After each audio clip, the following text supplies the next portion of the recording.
Well, we are back, huh? We're back at the 9 Club, everybody. Today we have a very special guest.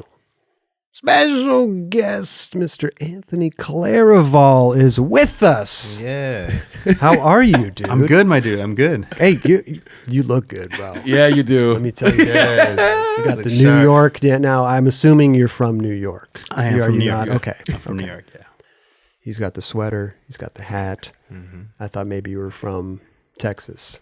No, definitely not Texas. Okay. The crazy thing is that my parents came to New York 2 weeks before I was born. From the Philippines. Yeah. So my mom arrived like 9 months pregnant, and then my uncle was doing a I guess, what is it, internship? I mean, if you're a doctor, it's a residency. When you're a new doctor. Sure. So my uncle was at Columbia University at the hospital, and I was born there. So you got citizenship here like immediately. Yes, yeah. Right. So I was born here. Yeah, I was born yeah. in New York and was a U.S. citizen. Right. So is that so? I'm not. I don't know the immigration things and everything. But so did your parents then have to file for? Yeah. So I mean, what happened is that my dad worked for Pepsi. And he was brought over from the Philippines. Pepsi, the headquarters for Pepsi was in New York. Wow. It's still in New York. And so he came to work in New York.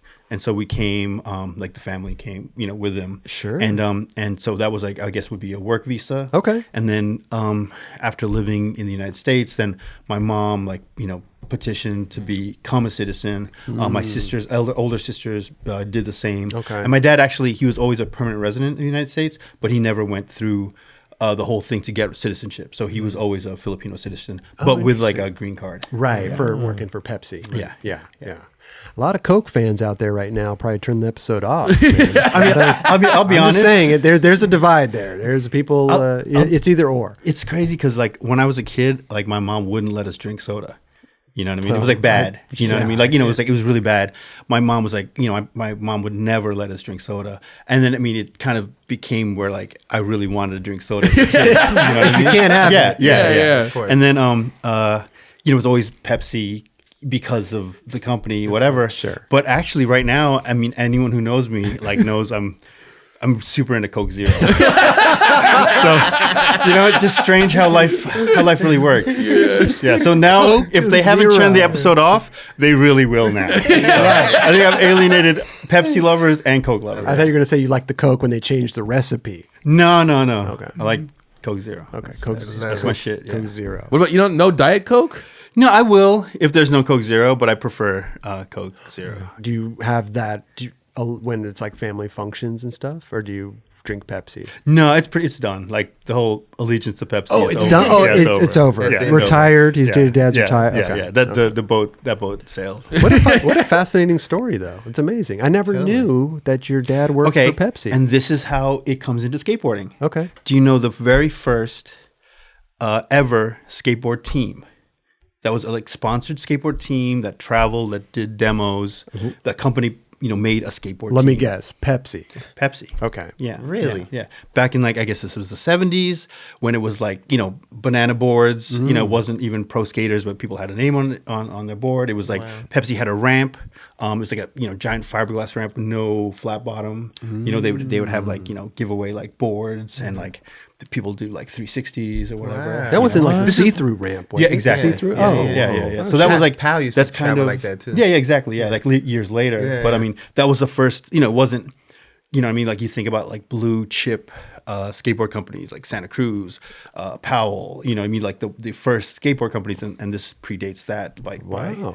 By do we know decades, any maybe. writers or I don't know, maybe Laura Thornhill or something. I mean, somebody's gonna watch this and be like, Yeah, no, it was it was Billy Bob or whatever. Right. But it's it was people did 360s and kind of freestyle before freestyle and sure. Laura just Thornhill's she's legit though. Yeah, so yeah, if yeah, it was yeah. her, that would be. But I mean, again, I don't know too much. Right, But it's right. something along that era.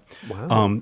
So I'll get a text from Lance Mountain and be like, no, it was this guy. Oh, really? Yeah. Amazing. Yeah, you have to look that up for sure. Look at the parallels, man. Who would have thought? Pepsi, they got a skate team. You got to work in the skate industry. Yeah, Did your dad help with that one? No, no, but you know what? When I was growing up, I remember we had a little Pepsi fiberglass skateboard from that era. You know what I mean? From when whatever. And then my little sister would skate it, would ride it. That You know thing's what I mean? Worth a fortune. Now And if it I mean, was it's gone. yeah. I'm just saying, but collector. You know, of so Pepsi she memorabilia. would skate around that, and she was like, maybe I was like 7 and she was like 5, and like I remember that, and that's like, I don't know, 1979 or something. So that was a long time ago before I started skateboarding and skateboarding as we know it. Yeah. So you didn't get into skateboarding because of her? and that little board? No. When did you start skating?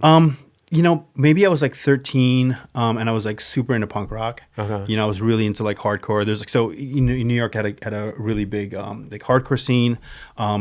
I've always been straight edge, so there was a really big like New York City like straight edge scene, and that was like my shit when I was a kid. And I actually started reading Thrasher for music articles. They'd be like, they'd interview bands. Yeah, they'd interview bands. Yeah. There'd be something on this or whatever. And I was really young, but I remember just being like super fascinated with skateboarding and like, looking at like being like, well, like that era. So, that was maybe like 1985, right? 1985, 1986. And then that era was like still really like park skating, vert, you know what I mean? So, you'd open a magazine, I'd see somebody in the air and I'd be like, I don't know how the dude got in the air. You know what I mean? I want to know. Yeah. No, I didn't even want to know. I didn't really want to know. Like I was like, like I was drawn to like street skateboarding, obviously, and like that kind of thing. But vert skating was still huge at that point. It was huge. Totally. And I remember just being like, just confused. You're a kid, so you're just drawn to like, you almost don't know what you're looking at or something. Yeah, so to a degree. I remember like one of the first memories is like you'd look at a magazine and like in the back of the magazine would be all like the mail order stuff, and it'd be like all the boards. So it'd be like like all the skateboards, and then it'd be like build it complete, and it'd be like $69 for this, and then plus $10 for this truck, plus $10 for NMB bearings, plus $10 for Lapper or Coper, and then you'd be like, oh wow, so that truck is more expensive, so that's the better truck. Better truck. Yeah, it's more expensive, right? Yeah. This board. Oh, like Powell boards, Bonite. It was $15 more. Oh, that's got to be the best board, Bonite. I still use that philosophy to this day. Yeah, no, electronics and stuff. This is more expensive. Yeah, so like I remember like that, and I'd also actually like I was I rode like a little BMX bike. You know what I mean? Just just on the street, and like I would read like BMX magazines, and in the back of the BMX magazines would be a skateboard ad too. So I'd always like be drawn to like looking at the stuff like trucks. Oh. You need those, like I don't know what they are. Yeah. And then I remember seeing kids skateboard. One time I vividly saw these kids skating these stairs, like olling downstairs, and I was just like, oh man, I want to do that. Right. And then you know what I mean? It's like I moved schools. I met these kids and they were skaters, and I started skating, and it's like when you're 15, 16, and you jump all into it. Yeah. You know what I mean? And this is in New York. And that was in New York. Right. What part again were you from? I was born in Harlem, and then I grew up in Manhattan. Yeah. But my dad worked for Pepsi, like we talked about, and so he was transferred. We were transferred all over the world. So when I was a little kid, we lived in Mexico. When I was like maybe 5 or 6, we lived in London, and then we got transferred to like Malaysia. And basically the way things work with a company like that, like they move the whole family, and then you'd get like every year you get like home leave. So like your family would get like a vacation trip back to wherever home was. Sure. So we'd always come back to New York. And so I was grew up in the city part of the time, and like I said, Mexico, right, London or Malaysia and stuff like that. Yeah. So kind of like real like expat, like for a lot of people, their parents live. Work overseas, whether for the government or for different companies. Military. And military like too. That. Yeah. It's a little bit different with the military because it tends to be like, on a base. You know what I mean? Yeah. So housing's provided. Yeah. Right. So, Wow, what an upbringing. I mean, for up to what was that, like 12 or 13 when you started to stay put, or no. I mean, I traveled. Yeah, we pretty much moved around like my whole life, and then actually, we moved to Malaysia when I was in high school, and that was like a huge thing because it was like super far, and I left all my friends and stuff. I was just about to ask you because you're jumping around so much. Like, how did you? Yeah, I mean, it's friends, heavy. And then you like have to leave. Yeah. It's like it's super heavy in that situation because you are like you're you're uprooted and you're brought to a new place. You know what I mean? And like, you know, looking back on it, it's like, oh, it's, you know, I always managed to find like cool kids to hang out with, and I made some really good friends, and I'm really good friends still to this day with some of the kids I went to high school with, or like, you know, I mean, not maybe when I was little, but mostly like, you know, high school age. Sure. But you know, your identity at that age is really about like where you're from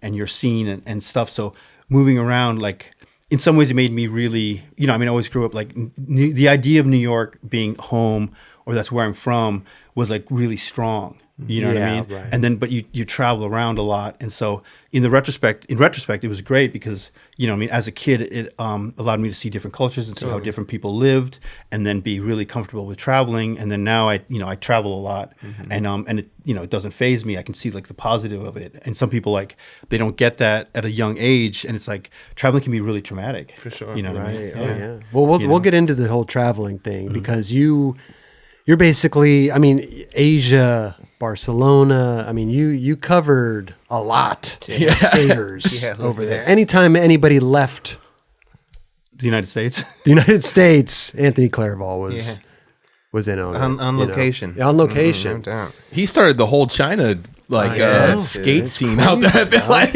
And he never left. I never saw him ever again except till now. I probably wouldn't even have gone to China if you wasn't there. Yeah, for sure. I would never have gone to China if I didn't think you were going to come. You know what I'm saying? I went there early because I was like, Dubs is coming. All right. You know, Well, I like, gotta get I'm the going to find some spots. ledges. I'm going to find some Right. shit that he likes. You found a lot of stuff out Dub's there. going to heel flip crooked grind the shit out of this ledge. Yeah. Seriously. No, but it's amazing though. That's an interesting lifestyle, and it's almost like maybe Thrasher and these BMX bikes, you know, kept you in. Yeah. That was like your safe Connected. place, connected. Yeah. Yeah. No, for sure. Like Yeah. magazines were huge, man. Right. Especially as like a kid living overseas, because it was a video that came out once a year or once 9 months, and then it was the magazines that were like the lifeline. Yeah. You know what I mean? And even then, like if I was living in like, you know, if I was in like Singapore or Malaysia or another country, the magazines would get like 2-3 months late. You know what I mean? And but that's how you saw tricks or everything. You know what I mean? And then, so when you got into skateboarding, how did you? Was there ever like trying to get sponsored and stuff like that? No, you know or- what? It was just about like the crew. You know what I Okay. mean? We always had like a crew, and so you know, like me and my best friend in high school, like, you know, who skated. We were always together. We'd have like a crew, and the, you know, the crew would kind of like mirror what's going on, right? So like obviously there's like, I mean, maybe today there's some young kids and one guy wants to do a podcast. I don't know. You know what I mean? Right. But back then it was like you had the crew and like you wanted to make a video, right? That was it. And then it wasn't easy to make a video. You had a video camera, and video cameras were like insane at that. You know, we're talking like 88. You know what I mean? Like you know, 89. You know, like These guys. like I was gonna 90. say, Yeah. It was like fucking the only shoulder video cam. camera you had was like somebody's parents would Yeah. have something. So like, you know, somebody in the crew, their dad would have a video camera, and then like he'd bring it out, and then we'd all film each other. Right. You know what I mean? And that would be it. And then, you know, there'd be like the dude in the crew, you know, like we had a crew. I remember I was living in Singapore once. We had a crew, and like Jason James, he was the best skater. He was the gnarly dude, you know, and he was super sick. He like ollied the biggest gaps. He went super fast. He listened to Slayer, you know what I mean? You know, we had like all like the whole crew, man. You know what I mean? Like you know, some of the guys, you know, I'm still friends with, like on Facebook and stuff. You know what I mean? Like homies. You know what I mean? You know, Jean Baptiste, one of the kids, he was from France. Gillette? Right? No. Jean Baptiste Fournier. Another one. Yeah. Another one. And you know, so we just had like this crew. You know what I mean? And like, you know, one person would be good for this, and one person would be good at that, and we'd all film each other, and we made videos and stuff. Yeah. You had a part. I had a part. Yeah. Yeah. 2 What songs. was it? What, two songs. What did you skate Love it. to? I skated to No Effects, maybe. Sick. Yeah, one song, and then Underdog, this New York hardcore band. Okay. Yeah, it's insane actually to think about like Love the. it. Is it on this YouTube? It's on YouTube. I think Yeah. Anthony Yes. Claravall's part is on. I never Don't even- expect why too much. Don't expect too much. I don't dude. even know that. Yeah. I'm gonna check that Yeah. out. Yeah, we're gonna check. Link will be in the description below. Yeah. Wow. Sure. Yeah. Well, so the crazy thing is, so this is like years later. You know, I kind of like was, you know, still friends with like a lot of the guys in the crew. We all went all around the world back to, you know, people became parents and this and that. But, you know, through Facebook and whatever, we were all kind of like still kind of in contact. And I was the only one who worked in skateboarding. You know what I mean? Like, so from then, from when I was like 20, started filming, and I'm, 20, a lot years later, I still work in skateboarding. Yeah. You know what I mean? Yeah. And so, it's cool because it was like the touch point for like all my friends. They'd be like, oh, it's insane. Like, fucking this guy, or you did that. I'm like, yeah, whatever. So we stay in touch. And then we made 2 videos. And the first video, Jason put all the parts on YouTube. He was like, yeah, I found the tape. I found the VHS tape. I'm going to put the parts on YouTube, whatever. So put them all on, you know what I mean? Like, I had my homie Steven from he's in Australia now.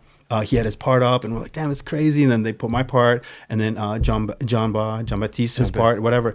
And then everyone's part, but not Jason's. And I was like, where's your part, dude? I want to see your part. It was like the best part.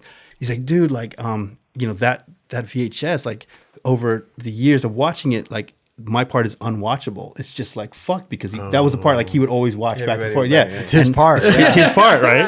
And so on that VHS, it's like it wasn't good enough to even like transfer over. Oh wow, yeah. So it's kind of fucked up. Yeah. Wow. Yeah. Couldn't even upload that thing. Yeah. Was he maybe he didn't want to. You should have a look at that tape, because maybe he didn't put it on there. I wish. I don't think so. I think. I mean, if you're talking about like 20 years later, I mean, you're pretty psyched just to be able to see anything. Yeah, sure. This is true. I mean, which it's really interesting to me, because that's the legacy. Mm-hmm. You know what I mean, of us as a skateboarder. Because I mean, this is prior to now. Everything's on video, like everything. But I mean, for my generation, which is, I mean, I'm a little older than you guys. You know what I mean? It's like that's it. It's just that. I mean, even maybe you could fix the tracking on it. Moment in time. Bit. Yeah, the little knob, tracking, little tracking knob. You'd have to like turn it and twist it a little bit. Jason's actually in like audio visual. Okay. Oh wow. So I think he knows. He couldn't even give it like CSI to enhance and like zoom. Maybe after this episode he'll get hyped. I'm gonna reach out to him. I love that, dude. You're right though. It is that moment in time. I have the tapes. John, you posted one not too long ago of you skating. It definitely was a little choppy, but it was good enough. I mean, we seen you guys. I seen you guys all grow up, like from Dunnies to I mean, you guys, we were sponsored like at a young age. Right. You know what I'm saying? I mean, like, when did Listen come out? Oh my God. 83. 1883. 1783. There you go. I don't know if you guys know this, but like, I know Kelly since he was a skate camper at skate camp I worked at. Yeah, K Fatty. I filmed him as a child. You filmed him as K Fatty? I guess. literally was at the same thing. That's where what's his name called, or Jerry Sue was there. Oh, Yeah. Jerry. Oh. Jerry. Yeah, I saw him for the first time. I knew who you were because I saw you in 4-1s. And I was like, oh, that's that dude from 4-1. Already famous, walking around. Probably in the same outfit right now. Probably. No, but Probably. it was the coolest thing because he came up to me. He's like, hey, man, you okay? Because I had hurt my back sneezing. Sneeze. Do you Do you remember this? Do you remember this? You know what? I only remember it because he told me. But yeah. Yeah, I doubt he remembered it like actually in real time. But Hey, you're the kid sneeze. Yeah. yeah, no, he came up to me. He's like, dude, you all right? I was like, man, I want to skate like really bad, but like I can't because my back's all fucked up, dude. Like I was like hunched over all crazy, and he's like, come on, let's go to the trick. Let's get a trick. Like got me all psyched, and I tried. And I did the 50-50 kickflip out on this ledge off pyramid thing, and it was fine. Amazing. Like he got me so hyped up to film. That was the first like real camera that was I ever. You cured him. So what it was, I worked at the skate camp YMCA, Visalia YMCA. I'd seen it in H Street videos, seen it in 4-1, like, Dave Meddy. I met Dave Meddy, who was like the dude. Yeah. And he invited me to work at skate camp, to be the first person to do like a video program there. And I was like, yeah, for sure. 100%. It's a good dream.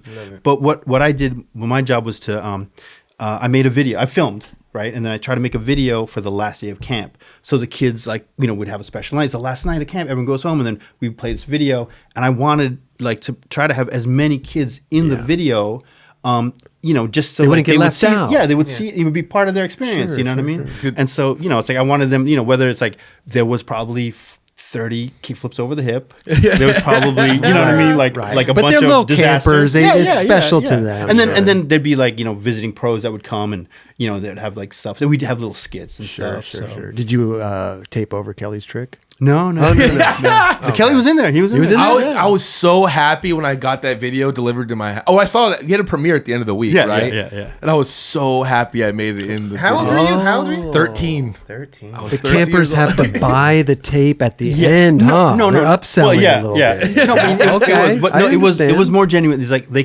could. No, but if they wanted to. listen, but you could buy you know the what I mean? yearbook at the 'Cause end. I didn't get any of that money. I think You don't I'm have to. Obligated. Yeah. I sold a ton of my VHS tapes, but I kept that one. There you go. Yeah, I only kept on to like 6. Mark Gonzalez gave it back to you, right? Yep, Mark Gonzalez. Not the Mark Gonzalez, but The other Mark Gonzalez? The other Mark Gonzalez. There's another Mark Yeah. Gonzalez that bought all my VHS. He skates down at the beach. Okay. Yeah, he's a Wow. cool dude, Yeah, man. super I always cool. introduce him as Mark Gonzalez. Yeah. I'm like, Because this that Mark is his Gonzalez. name. Yeah, it's his name. Yeah. Love it. True government name. So, how old were you when you were doing the skate camp thing?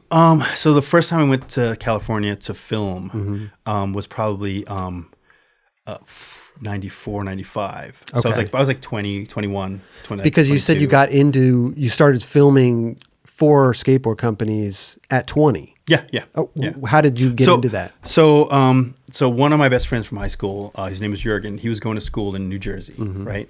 And we were like, you know, that time we were like, you know, influenced by a lot of what was going on, obviously, and like we wanted to make a zine, right? So it was like, oh, we're gonna make a zine, and the zine was straight edge hardcore and skateboarding. And it was called Action Figure. Okay. And it was like we interviewed some local bands and we had like some skating and I didn't know how to shoot photos. And so I borrowed my sister's boyfriend's video camera and would film and then we'd make video grabs and it'd be in the zine. So we'd like have a zine, you know? Big Brother style. Yeah. It was kind of, you know, kind of the same era, you know what I mean? And so, you know, we had a zine and, you know, like that summer, a bunch of people came. There was like this 3 contest series in New York, in New York and New Jersey. So it was like Bricktown, New Jersey, Brooklyn Banks, and the Playground in Connecticut. Okay. And so it was like 3 contests back to back. And it was like, dude, like, you know, I remember seeing John Cardiel for the first time. I interviewed like Costin, like for the zine, and like it was like Wade Speyer and like all these dudes. You're Like, talking you know, like 92-ish? this was like 92. Okay. Yeah, 92, 93. Right. Yeah.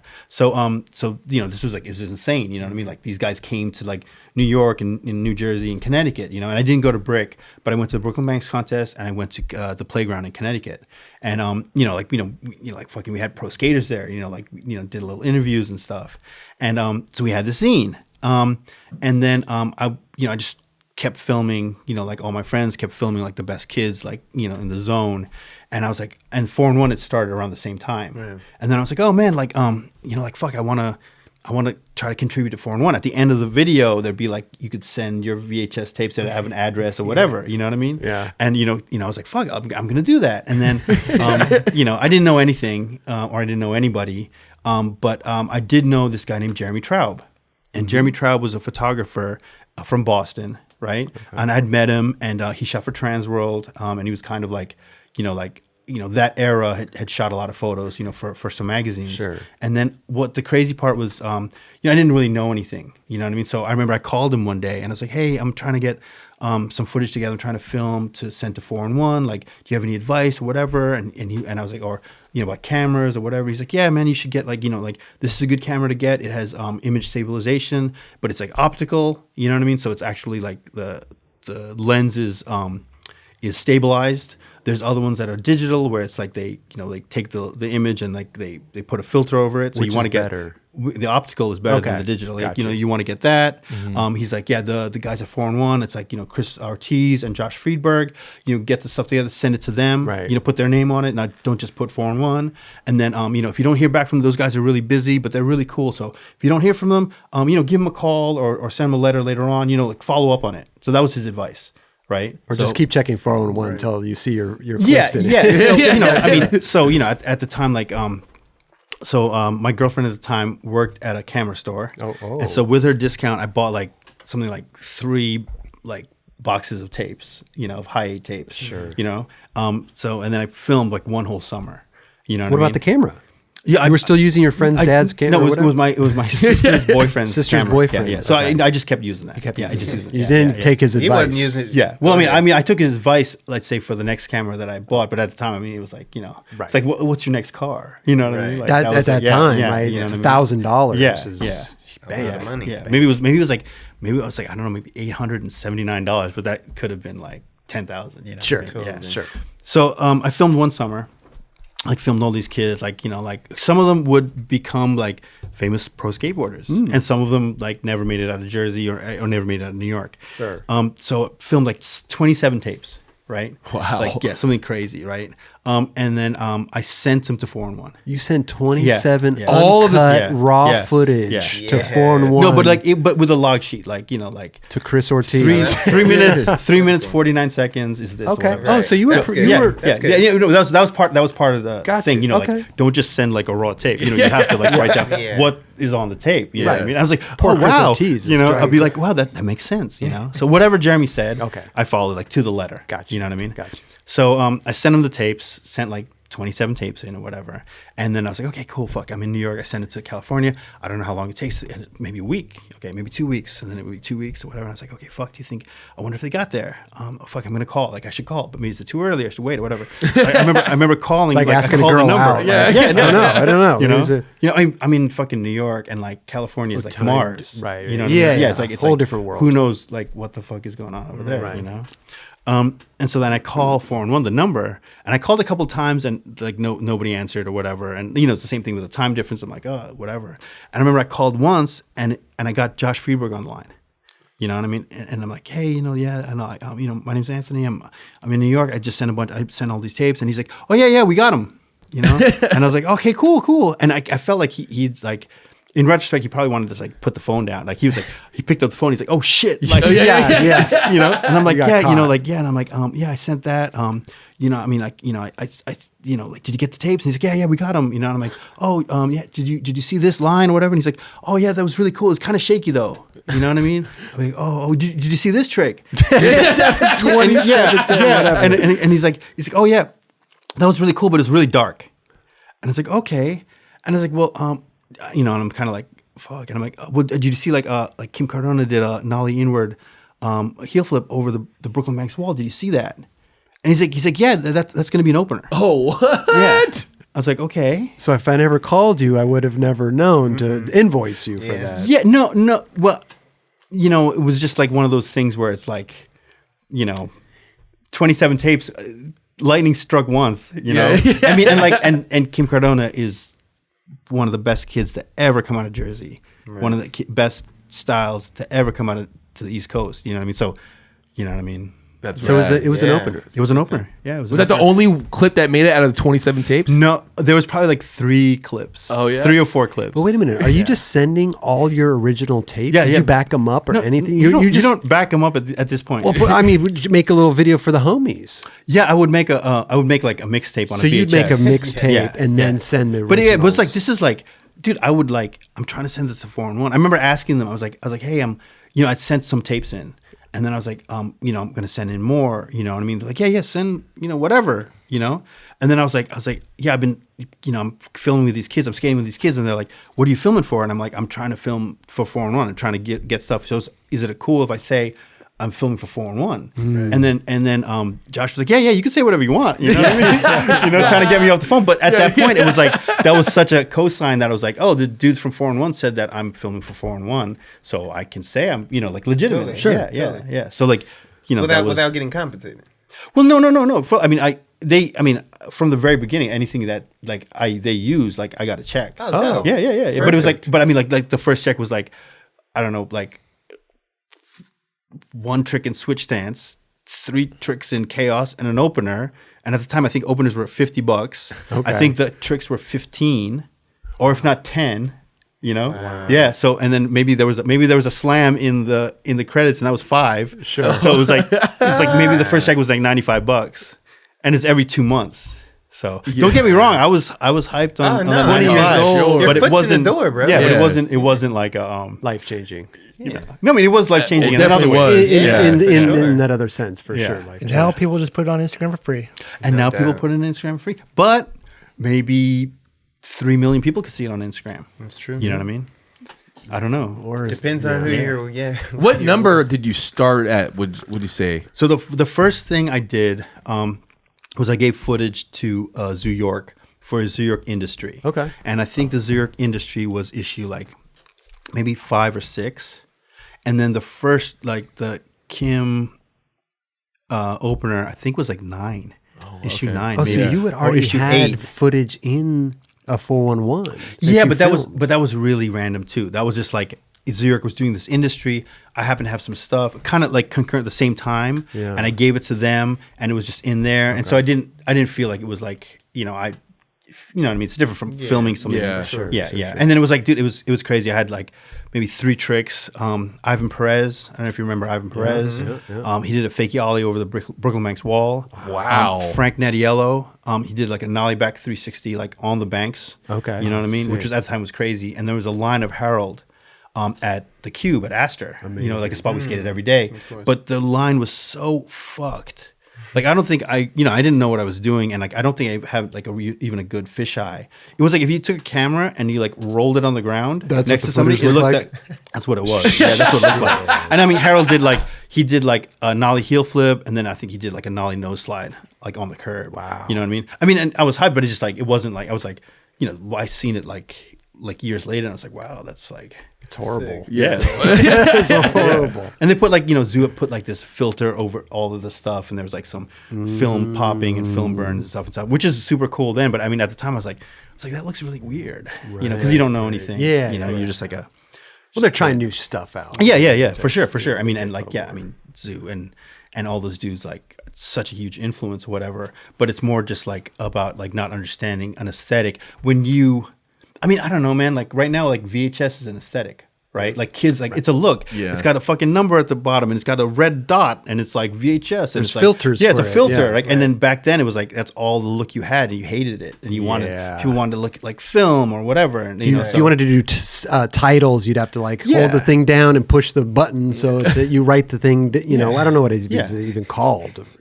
You know what I mean? Superimposing? Yes. Yeah. What is it called, Josh? You'd superimpose it onto it. Superimpose it. Right. yeah, exactly. It's all exactly. green and mid different colors and stuff. And then there's a difference between appreciating something from a different era or like a nod to something if you never lived in that era or you didn't understand or you didn't value it. You know what I mean? Like like as a kid, my favorite part in fucking Plan B videos was Rodney Mullen. Rodney did a fucking triple heel flip. You know what I mean? Like that's dope, right? You triple heel flip 3 times. Yeah. But then like as you get older, you're like, oh, dude, fucking Rick Howard. You know what I mean? Oh yeah. Or whatever. You know what I mean? Like or Mike Carroll or like just the way he pushes is that. Right. But as a kid, that goes over your head. You want to see the board rotating more. Yeah. Or whatever. Yeah. So same thing with like video at that point.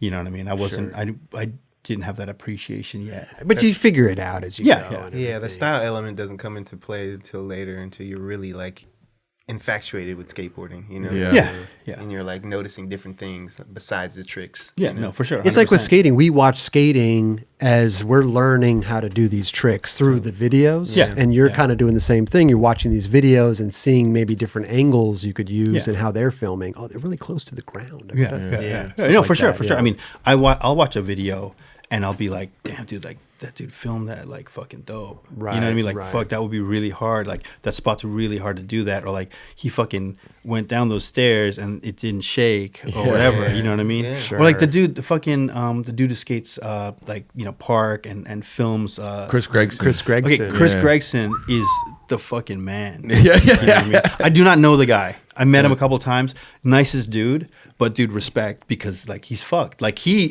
I would catch myself watching him skate at filming somebody rather than the dude. Yeah, and I'll be like, dude, that dude is like, he's like top vert skater. I don't give a really care. But dude, this guy's like, he's got a fucking, you know what I mean? Like he's got shit on his back. He's got a backpack. Like he's got the fucking the camera hooked up with a cable. He's like fucking there, and he's like fucking dropping in with another board, and he pops out and jumps on the other board or something. Like because he rips. No, he rips. He rips, and that just going into filming using it's that. Insane. It's insane, crazy. right? He's incredible, bro. Yeah. So I mean, like, dude, like that dude to me is like, obviously it's one side of it.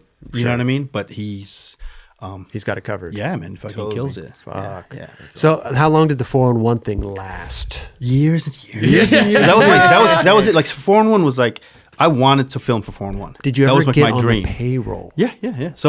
So I started filming issue 9. You know what I mean? And I contributed a lot. And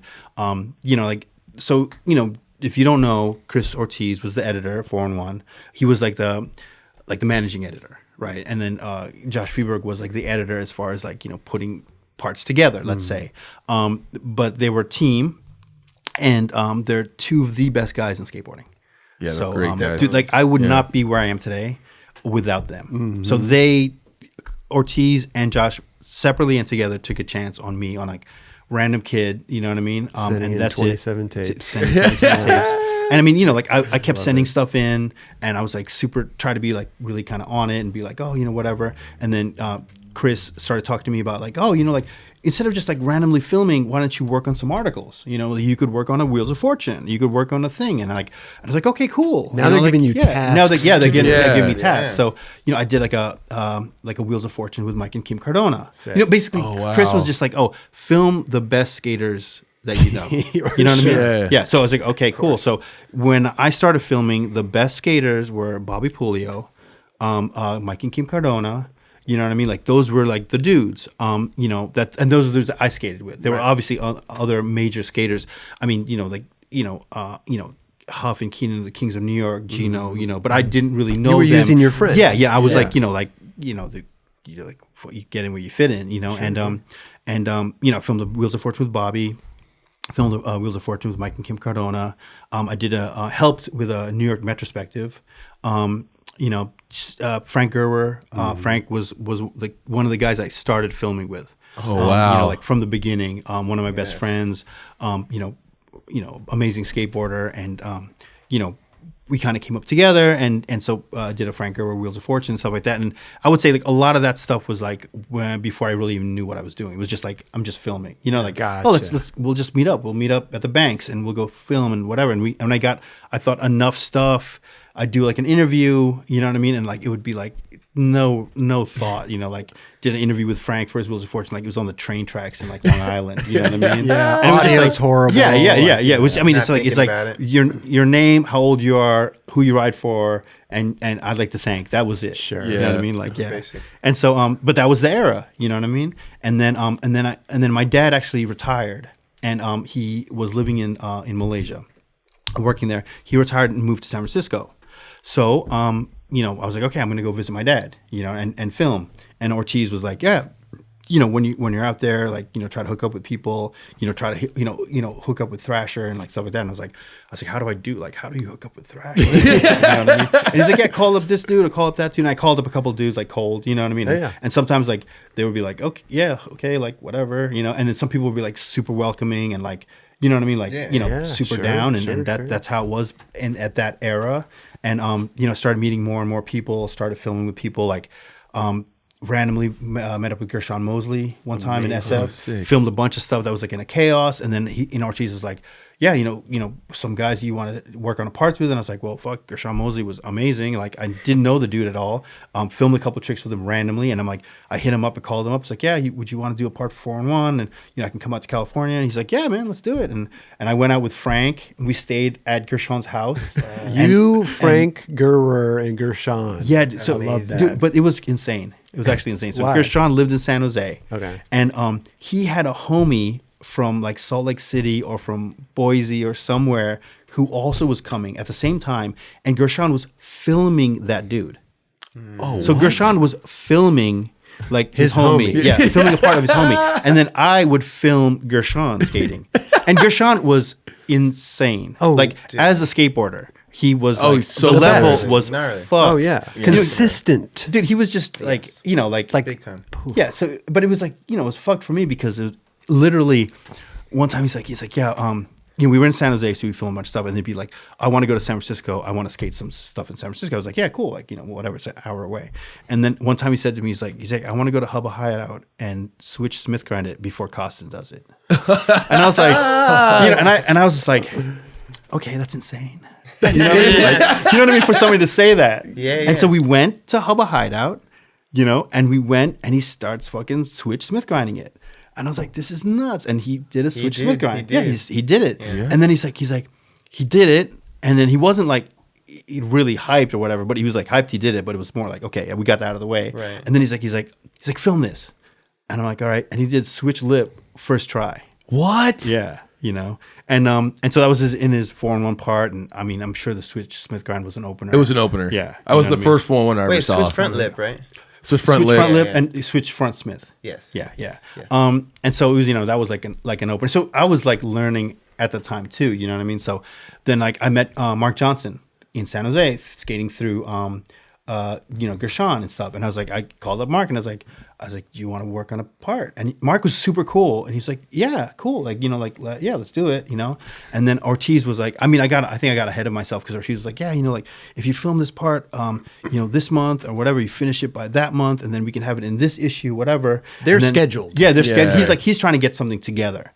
And then I'm talking to Mark Johnson, who I don't really know just from skating a couple of times, and being like, hey, yeah, because like, oh, if we do this and then we can finish that and like, you know, it could be in that issue. And then I think Mark was a little bit weirded out, like, yo, I mean, fuck, we can start filming and see how it goes. Like, you know what I mean? And then I was like, but that was a super important, that was an important thing for me to understand and realize at that point too. It doesn't work like that. It don't work like that. Yeah, you know what I mean? Sure. Yeah. So I could see Mark saying ball that. rolling here. Yeah. See Mark saying and then, that. you know, but then being lucky enough to film with Mark, who at that point, and at every point in skateboarding was like such an amazing skateboarder. Yeah, dude. God. Now, what year is this? Again, 95. 95. 95, 96. Yeah. Gotcha. Maybe. Yeah. And so, like, I remember I filmed with Mark and he did, we went to the school in San Francisco and it was like a ledge. And then there was like a handrail.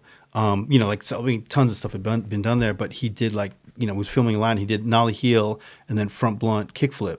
Yeah, and that's straight. Like, yeah, straight. And then that was like an opener, and that was like the first line I'd filmed that became an opener. So you know, it was cool. Like, you know, I was 90% of that. I was a kid, like from somebody from the outside filming, and that was like my dream. And this is amazing. And so, dude, I was just as psyched as the kids watching. I'm sure at that point. You know what I mean? You know, I was wet behind the ears. Yeah, I was nowhere. Just, I was a nobody from nowhere. You know what I mean? And so like. Well, New York's you know, not nowhere, but you know, I know. No, it's not. It's not. But it was also. I mean, it's at that point, you know, skateboarding kind of out of the mix a little bit. Huh? Yes, for sure. The I mean, industry like, you know, was out here. Yeah, the industry. I mean, even like the reality of like, you know, looking at a magazine, there's like curb cuts and the stuff that you guys grew up skating. They didn't have in New York. They weren't like it was like metal curbs, but they're rounded and like the ground was different, and you know, just things like that. Like that was like really different. San Francisco was like the epicenter of skateboarding. You know, San Francisco was like EMB, Mike Carroll, fucking Javante.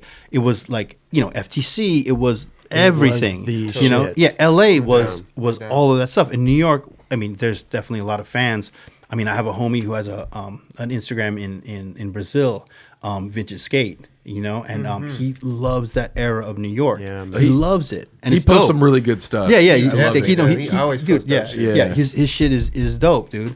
And you know, I was with him a couple of days ago, and it's like he's so hyped, and I love that he brings that level of like a fan to it. Yeah. You know, but I mean, you know, at that point, New York wasn't really celebrated. You know, I mean, this is like I said, 94. Yeah, for sure. And again, like that's. You know, where I'm from, but I also at that point I really felt like I had to leave New York to make it in skateboarding, to do something. Because, like you said, the industry's out here. Yeah. A lot of it Yeah. was no, it's insane. being immersed in it. Yeah, you had to come. You had to come here. Yeah, and then I mean, 4-in-1 was like an outsider too. You know what I mean? It was like a new wave in skateboarding. It wasn't the brand video. It wasn't a magazine, traditional print magazine. It was like a new thing, and there was like there was a backlash against 4-in-1, you know, from established pros. They didn't really want to be in it. They didn't want to be in it next to like Bobby from, you know, Iowa, you know, like they didn't want to be they didn't want to sandwich next to like it took a while for them unknown really dude. that recognition. Yeah, and then it's like, dude, like, I mean, early on, I really had to like, I'd have to film 3 tricks to get one for 4-in-1, you know, because like you'd filmed something really good, the dude would need to save it for his video part, you know, and then you filmed like something kind of good, and they'd save it for their fucking wheel company. And then they'd film like the 3rd level trick. Oh, okay, you could use that for chaos. Sure. You know what I mean? Yeah. So, you know, that was the reality. And I was like, that's cool. Like, fuck, I'll film 10 tricks if I have to get one, you know what I mean? Or whatever. Did you ever finish a part with Mark and Gershon? Yeah. Separately. Yeah, separately. Yeah. Separately.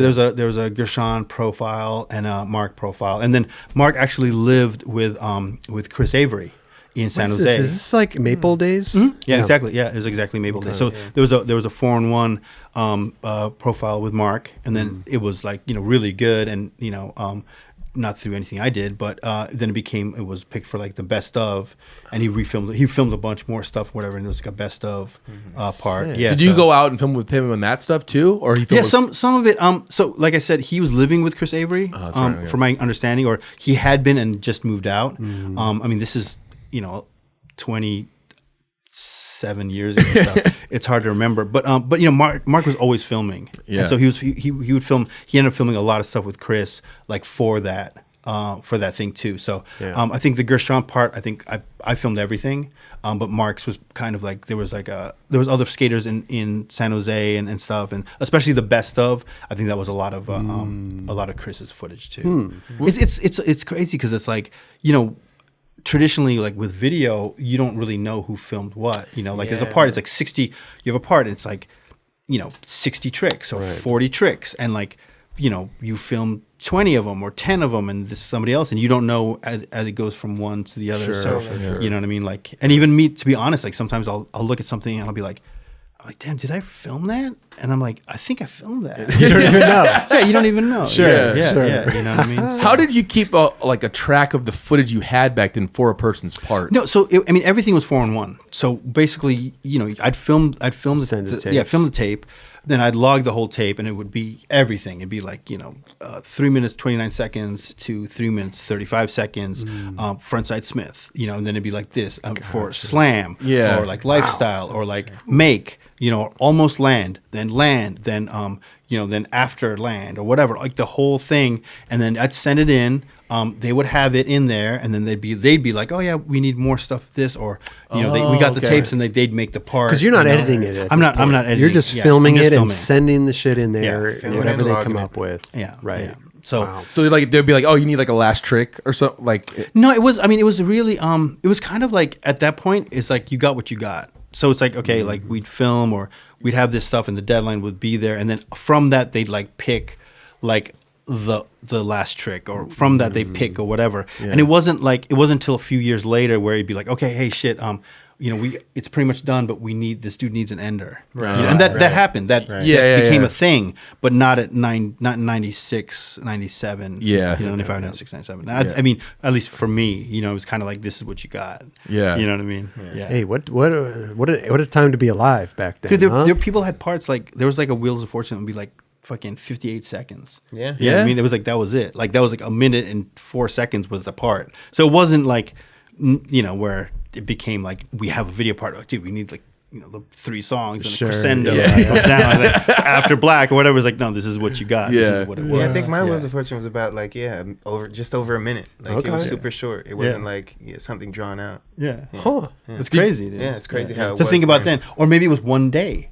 Right. Some people had video parts. It was like one day. They hooked up with a dude and like filmed like. I don't even know who one I day. filmed with for that shit.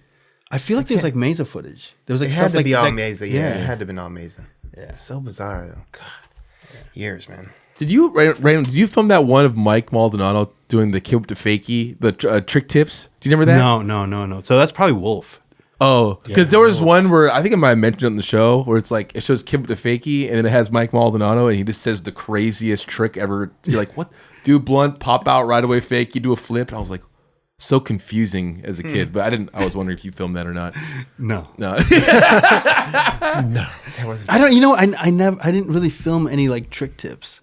It was mostly like just skateboarding. Yeah. But some people I knew, they're like, oh, I seen this wrestler and I got a station ID or whatever. And I would never think about that. Like to see somebody famous. This is and like this is a form. I filmed a couple, but it was like there were some people who like that was like their shit. That's They were the like best, they were dude. like I had homies that filmed that were like they were like trying to get It's like that kind of paparazzi thing. before the paparazzi. Yeah. And I was like, yeah, I guess, dude. Like, Who was one that you filmed? fuck, dude. The one that really stood out is do you remember Tara Patrick? Yeah. Yeah, so I saw her in an airport. once. And then I was like, fuck, dude, this is crazy. But I went up to her, I was like, hey, I filmed for the skateboard magazine. It's called 4-in-1. And like, we do this station ID. And would you be, all you have to say is like, this is Tara Patrick and you're watching 4-in-1. And she was super nice. She was like, oh, cool. Yeah. And then she gave me like her business card. And she's like naked on the card. And she's like, she's like, you can call my agent and you can ask him, you know what I mean? Like whatever. And I was kind of like, well, I mean, we could just do it here. You know what I mean? Yeah. Right. But so she never did it. But I had the business card. But that was one I remember. And then I didn't get to do it. I didn't get to do it. But I don't, dude. I can't. The ones you actually did, you don't remember. I can't. Remember. It's okay. Tara Patrick, we'll leave it at that, man. The one that got away. Yeah.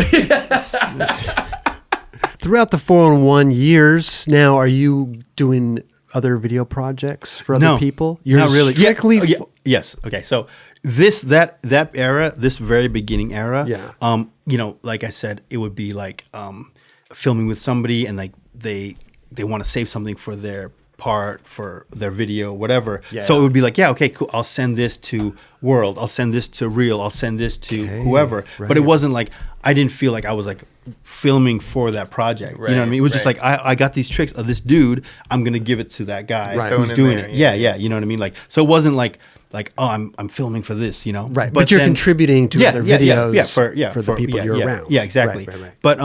But so what happened was that like I said, I was always like me and Frank came up together. We were always filming together and stuff.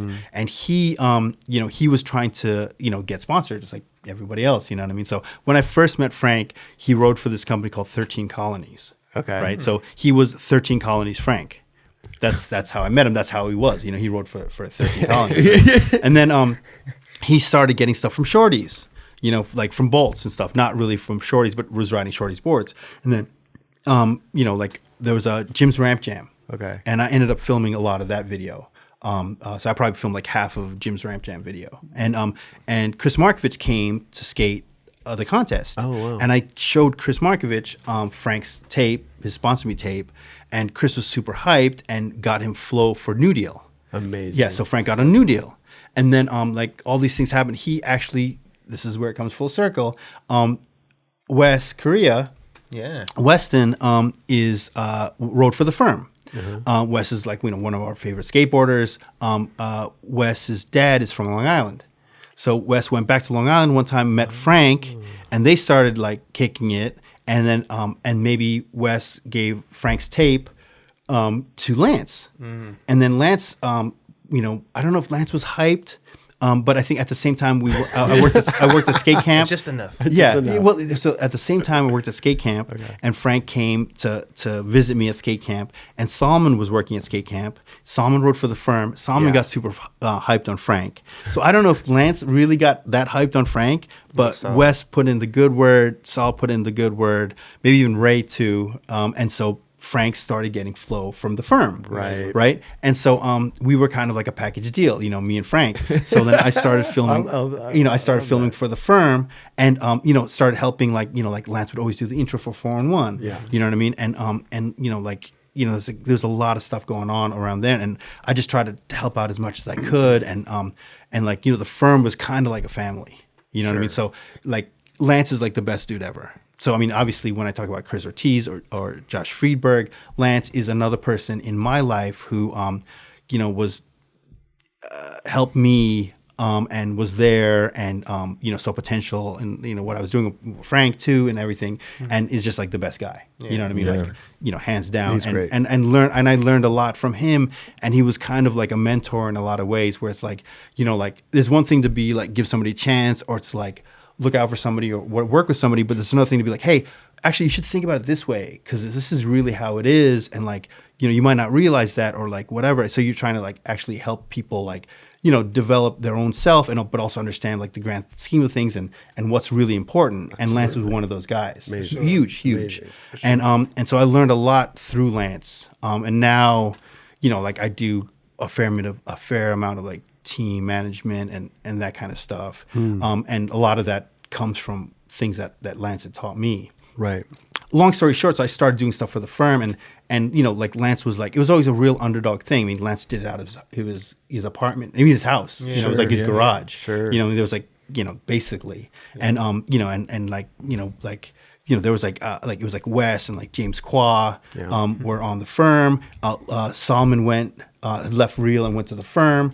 So then there was like Ray and a couple of the other guys that kind of retired, stepped back from skateboarding, and then Frank got in there. And then it was like this is the firm. And then it was always like I would always like try to film and give stuff, and we did trips and we piggyback stuff, like do a firm road trip for 4-in-1 and then keep footage for a video. It was always this video, like Lance wanted to do another video. Yeah. He wanted to do another video, and we're just talking about how it was going to be done. Like Wes turned pro, but he got hurt. And then it was like, okay, well, when Wes is back, he's going to try to film this part, and it's going to be for the video. And then Wes ended up not riding for the firm. James ended up not riding for the firm. Solomon left the firm, but then like Bob Burnquist got on. You know what I mean? Sure. And like Billy Marks got on, and like some other kids got on, and then they were like, oh, we want to put this kid Rodrigo on. And then I was like, so like people left, and then people came, and I was really tight with some of the dudes, and like I helped get on, let's say Javi.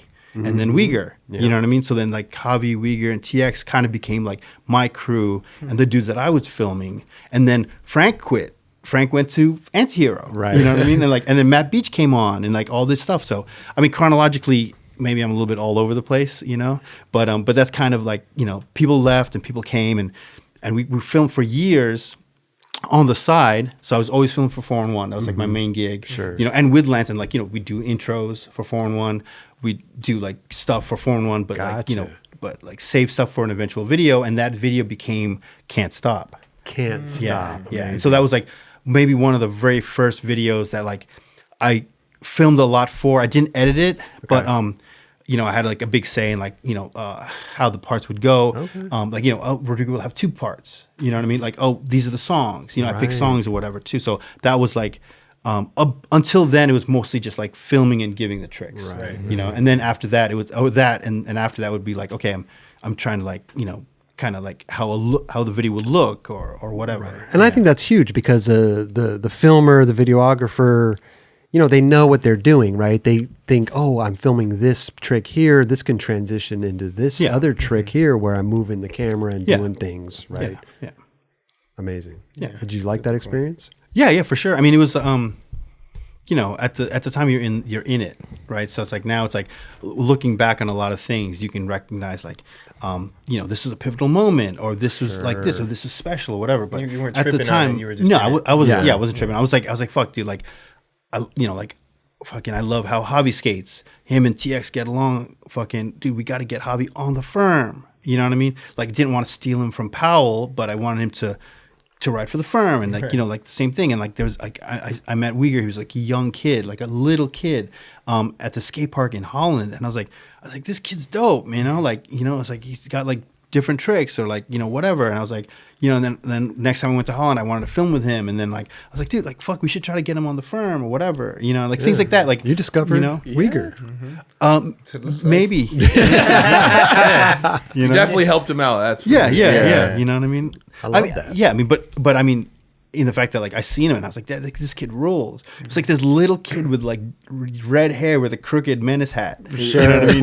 with all the potential. Yeah, you're doing like crazy tricks, like front crooks. Front crooks, like fakey crooks, like heel flip back tail, like heel flip nose grind revert. Like you're like nobody inward does that heel trick. flip nose slides. So nuts. So So good. I'm working on this project. I'm trying to do this little thing where it's like I have like a lot of like old footage, and then I'm trying to get like new stuff from these dudes, or like a new trick at the same spot or whatever. Like Mix kind of it like up. just kind of like a then and now little thing. I love that. And so I went to Barcelona just recently, and I was with Tiago for 2 months for some New Balance shit. Okay. And then but Uyghur came, and came for like a week. Ended up staying like almost a month and a half. Just skating almost every day, right? Yeah. And we're filming. And then I was like, one night I was like, I'm gonna show you something, dude. So I showed him this tape, and I'm like, there's like all this footage, and he was like looking at it, he's like, who is that?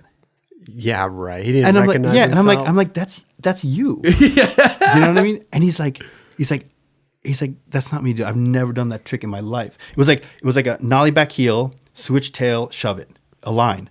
And he's like, I've never done a nollie back heel in my life. I was like, that's fucking you. You know what I mean? Like that is you. And he's like, dude, those are DCs. I've never had a pair of DCs in my life. And I was like, dude, that is you. You know what I mean? And then there was another trick at the same spot the same day that was in 4-in-1. And then he recognized that and he's like, fuck, I don't even remember doing that. And I'm like, yeah, dude, like he was like 14 or 15. And I was like, that is you. Like, you know, that's it. That's it. You know what I mean? Like this is in the same outfit there. That trick was in 4-in-1, you know, in a fucking world report. That's you. So I was like, yeah. Oh, I can't wait to see this. This is great. Yeah. I'll give you some of my old footage. You can use whatever you want. But we need a new trick though. You know? I'll give you as much old footage as you need. You know. I'm down here at the curves, bro. We'll film some shit. Let's do it, dude. You know Let's do it. Sick. So the firm Can't Stop. Rodrigo TX. Ooh, A great video, man. such a good video, dude. And those are my That dudes was so till this good. day. You know, I was with TX a couple of days ago. Dude, Javier You know what I mean? Sarmiento. Javi is the best. The best Javier skater. Sarmiento is the best Yeah. skater. The Yeah, He- it's so good. It's incredible, man. this is a guy that you skate with in real life, and you're like blown away. Yeah. Still This man can still skate. skating like he's young out there. You know what I mean? Got all the tricks still. I mean, yeah, man. So the firm eventually goes out, right? Where do you go from there? I mean, the firm was like, basically, Lance always struggled with it. Yeah. You know what I mean? It was one of those things where like he put so much energy into it and it didn't feel, I don't think he felt like he was doing the right job. Right. And I think, you know, it's basically like, you know, your favorite skater, do you want to see your favorite skater skateboarding or do you want to see your favorite skater behind a desk trying to be a businessman? Right. You know what I mean? Yeah. That's going to kill them and that's not going to work. You know, everyone, you got to find your own thing. So tough. he had the opportunity basically to ride for Flip and then Flip absorbed a bunch of dudes like Bob went to Flip, like to Lance. And then they asked Rodrigo to do it, to go to Flip. And I think it was kind of heavy because at the time I think Rodrigo wanted to maybe skate for some other people or didn't feel like you know the firm was really him, and then but he didn't want to say no, and he owed so much to Lance and Bob that he went. Yeah. And so that kind of broke up that, you know. And so like you know, Uyghur was kind of like doing his thing. Yanni, you know, Laitiala, he eventually went to Blind. Yep. Uyghur, he went to Enjoy. Eventually, Javi kind of, I think, had an offer to really do Flip too, but it was kind of like maybe too much, or he didn't like the vibe or whatever, so he didn't do that. Gotcha. And then he ended up at Skate Mafia. That's right. You know, Ray went to like Element, I think. You know, like everyone kind of like, you know, a couple of the younger dudes at the time of Can't Stop went to Powell. You know, so like everyone kind of like, you know, broke up. Yeah. And so, you know, that was kind of like an end of a little era. Sure. For that. For sure. And then so, you know, I kept, you know, filming. It was like 4-in-1 was like kind of like the main thing. You know, and then just like helping out with other videos and stuff. But the next thing that was like my own thing was that LRG started like a team. Right. You know what I mean? They kind of like, you know, they started a team like separately and they kind of build up momentum and became like a thing. And they had like a skate team and, you know, like, you know, clothing company and all that. Sure. And then, and I was approached by one of the guys who was the TM at the time about maybe doing a video. They wanted to do a video. They were going to go to Barcelona. They were going to go to Paris. Okay. And then would I like to do a video? And I was like, yeah, sure. You know what I mean? Like, I'm super down, you know, whatever. And it became one of those things where we went on this trip and it was actually such a fun trip. And it was like Rob G, who I knew really well, you know, fucking Chico, Carl Watson, you know what I mean? Like Adelmo. It happened to be like crew. a lot of dudes who were like, you know, really good homies. Sure. You know what I mean? And it was really, it was really rad. We made this rad thing, but it ended up being kind of a shitty project too, because like I didn't edit it, and then we, you know, try to get other people to edit it and like whatever. It didn't really come out like that, you know? And so, long story short, like that thing was kind of like a one-off, like one trip thing. And then, the team manager ended up leaving. Then the new team manager, was Tyrone Romero. Yeah. So Ty then was kind of like, okay, I want to do kind of things differently. You know what I mean? And you know, it's like, you know, even put on some new dudes and like, so Kelly wrote for LRG, and then you know, like all these dudes, and he's like, yeah, you know, it's like, he's like, yeah, like let's do a trip. And I was like, yeah, let's do a trip. I took all the guys to China. We were gonna like do this trip. We went to China. It was like a super fun time. It was like amazing. It was like one of the early China trips. It was like I have a million stories. It was like, all these dudes were my dudes, like Jack, Curtin, you know what I mean? Like all these dudes were like my dudes. Rodrigo Peterson. Yeah, Rodrigo Peterson. Like so these are like my guys. Like not only like the good skaters or whatever, but these are like my dudes, the homies, and so like we did this trip. It was super rad. It had this like huge article in Slap. I brought Joe Brook for Slap, and Joe was like my best friend, so it was like such a rad vibe, And at the end of the trip, Ty's like, he's like, hey man, like I want to make a full length video, for LRG. And I was like, oh fuck, man, that's a lot of work, man. Good luck with that. You know what I mean? Yeah. He's like, I want you to do it, and I was like, okay, cool. You know what I mean? Like, wow, okay. It's one thing to go on a trip. Sure. It's one thing to like, sign up, make a 2-week edit or something. Something to like make a video. Were you still doing 4-in-1 stuff? I was still filming for 4-in-1 at the time.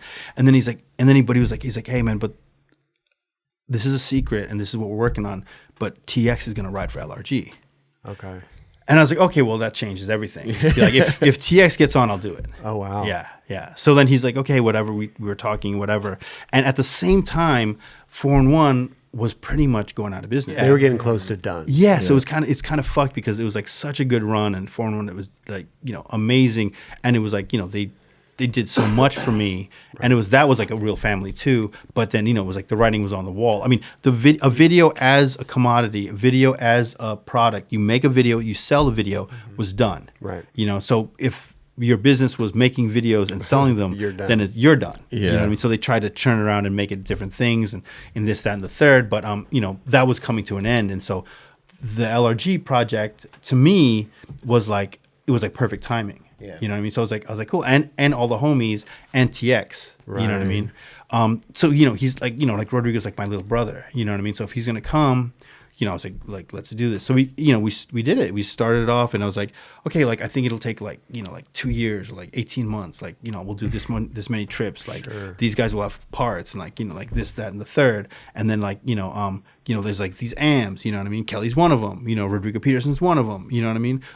They put on Andrew Lange, you know what I mean? And then there's like there's the pros, and then there's like the fucking dudes like fighting for the last part, it's like Jack and like TX. So, dude, they were going nuts. So I mean, I jumped into it, and then like, it's all these things. So, it was my chance to make a video. It's like, I mean, conceptualize sounds really like highbrow, right? But it was my turn to come up with a concept, like a look or like how it would sound, like music, whatever. So like I picked all the songs, filmed all the parts, you know what I mean, like all this stuff, and then I was like, fuck, dude, I mean, I always loved like Mouse, you know what I mean. I always like, you know what I mean, like videos like that, like even back to like like Public Domain or like Animal Chin or whatever, and they always had like a skit or like a thing, and so I was like, okay, fuck, I'm gonna make this thing. I'm gonna make this skit, and I'm gonna have like Adelmo and Frank be like have Frank be Adelmo, because like Frank, that's also my guy. So like it's like I wanted to have like all my dudes in there, and like and Frank and Adelmo look alike, and like we'll make this funny thing. And then I made it like I was like I didn't tell anybody.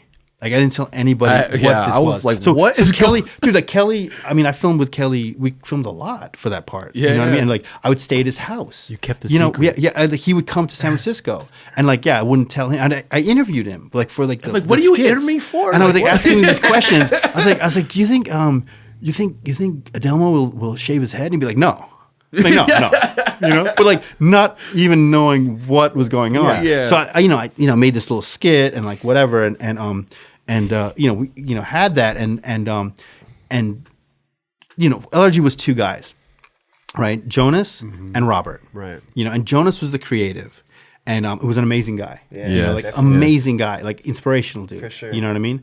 And then Robert was the money dude, the business guy, you know what I mean? And I mean, nothing against Robert, but like the creative element that Jonas brought like shaped what LRG was. Absolutely. Yeah. And so it was those two guys, but they were really good together. It was like like the yin and the yang. Right. Those guys were like they were friends from college, and them two together made LRG what it was. Gotcha. And then they like they fucking funded this video, and I'd be like, yeah, we're going to Spain, we're going to fucking China, we're gonna go here, we're gonna do this, and then we do some demos maybe or whatever, but mostly it was all filming. I'm gonna go to Brazil and film with a Delmo. I was like, okay, I want to have footage of all these dudes, where they're from, and I want to show who they are, not just like have some tricks, So they did all that, they funded all that, and at the end of the video, it came down to we're like putting it, and then like we want to see the video.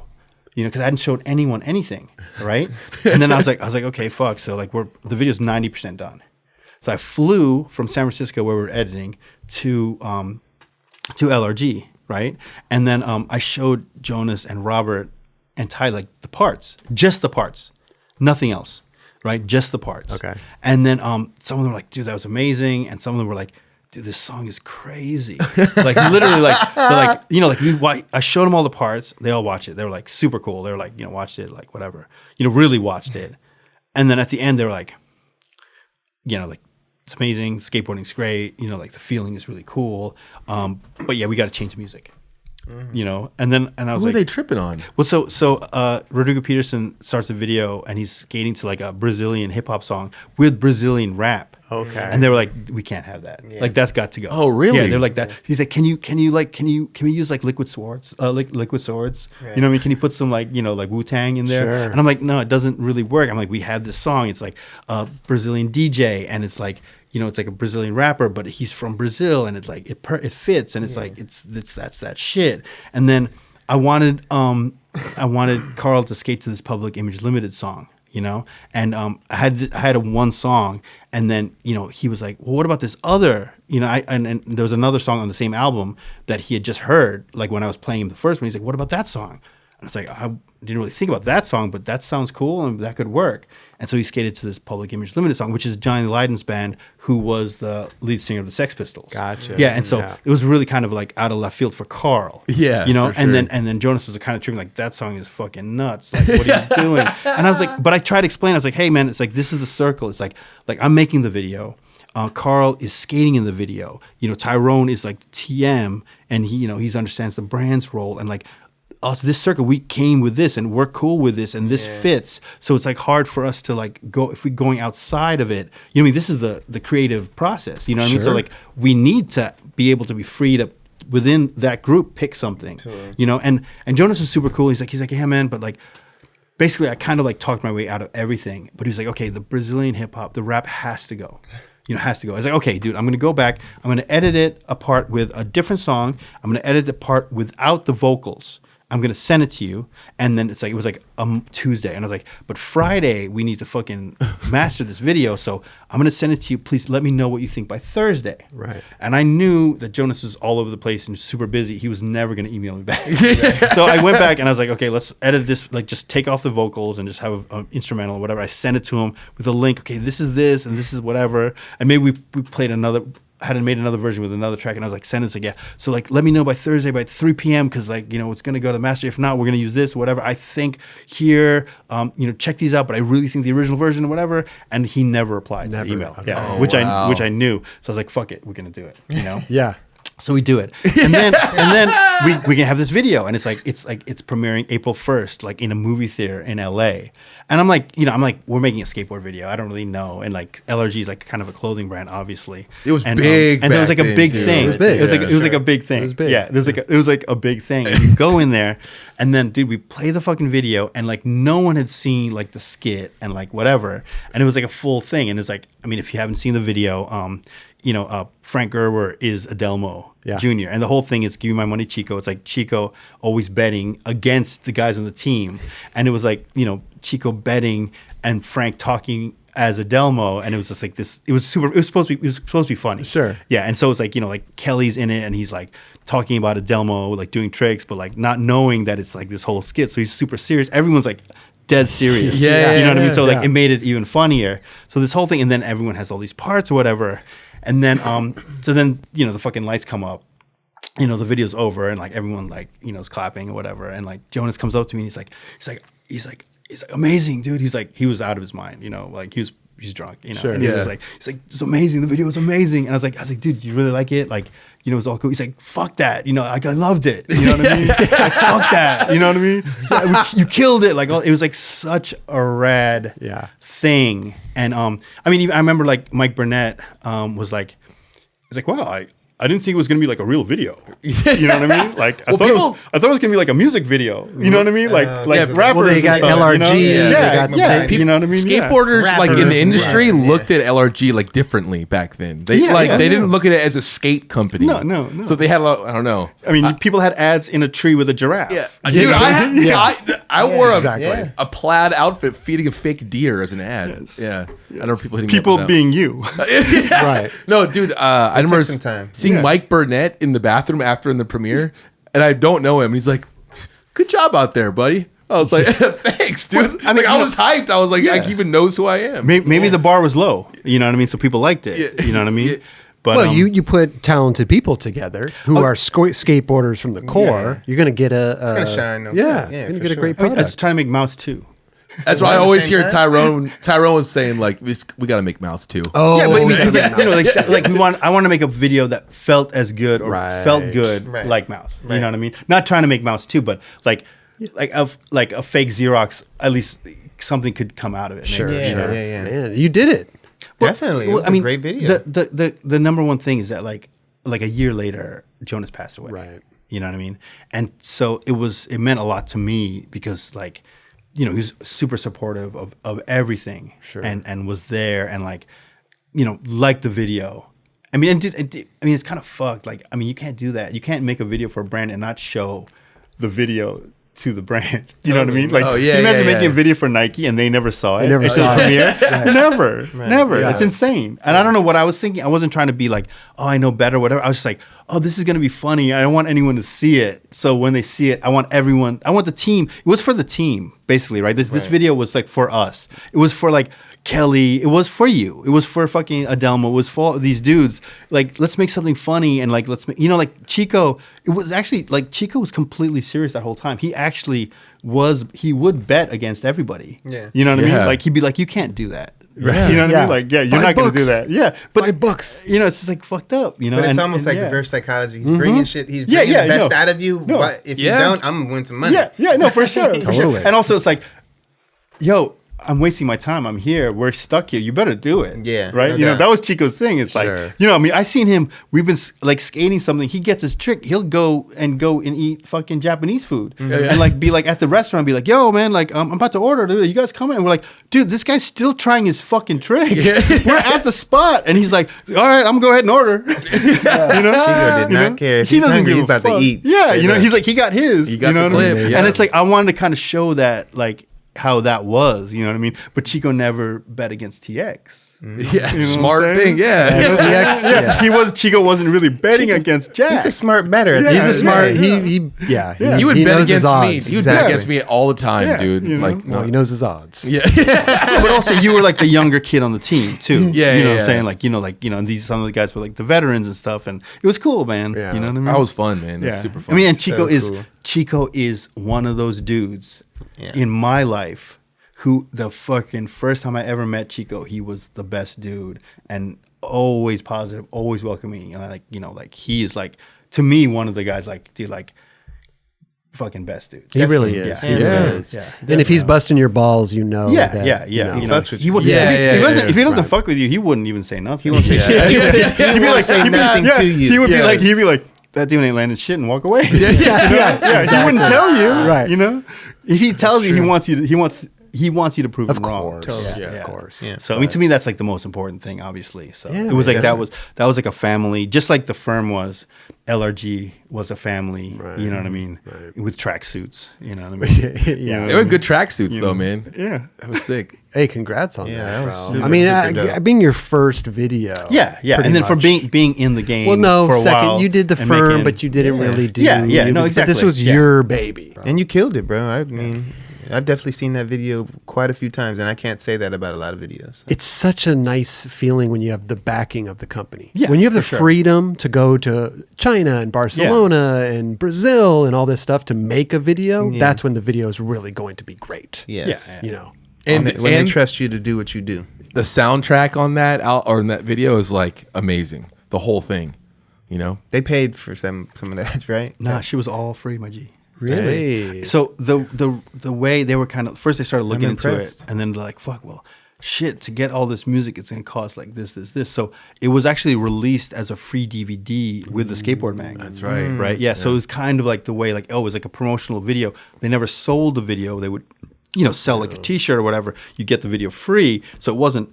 Oh, I ever forgot that. sold. I forgot that. Yeah, was so it was the like angle. kind of like a loophole at It was the a time. promo item. Yeah, it was like a Promo promo item. item. So the music wasn't like a big deal. You know what I mean? Now things have changed, and like you can't put anything on YouTube without like. Well, you know what I mean? can. You just get you can't reap the benefits of the Yeah, monetization. or the music is gone. Like I watched Carol's part in Modus the other day, and the fucking It's the, gone. the music. No, the part's there. Yeah, but the- No audio. There's no audio. Yeah, there's different stipulations, and YouTube keeps changing also. So like you could put, and it may not even be seen in some countries. Too. Yeah. So You're there's in a a lot of country, different. yeah. Depends There's a on lot where of you're different at. things. Yeah. So it's kind of like a shit show. It is. Where You just got to punk it and whatever. Yeah. The, See, what artist happens- gets the monetization.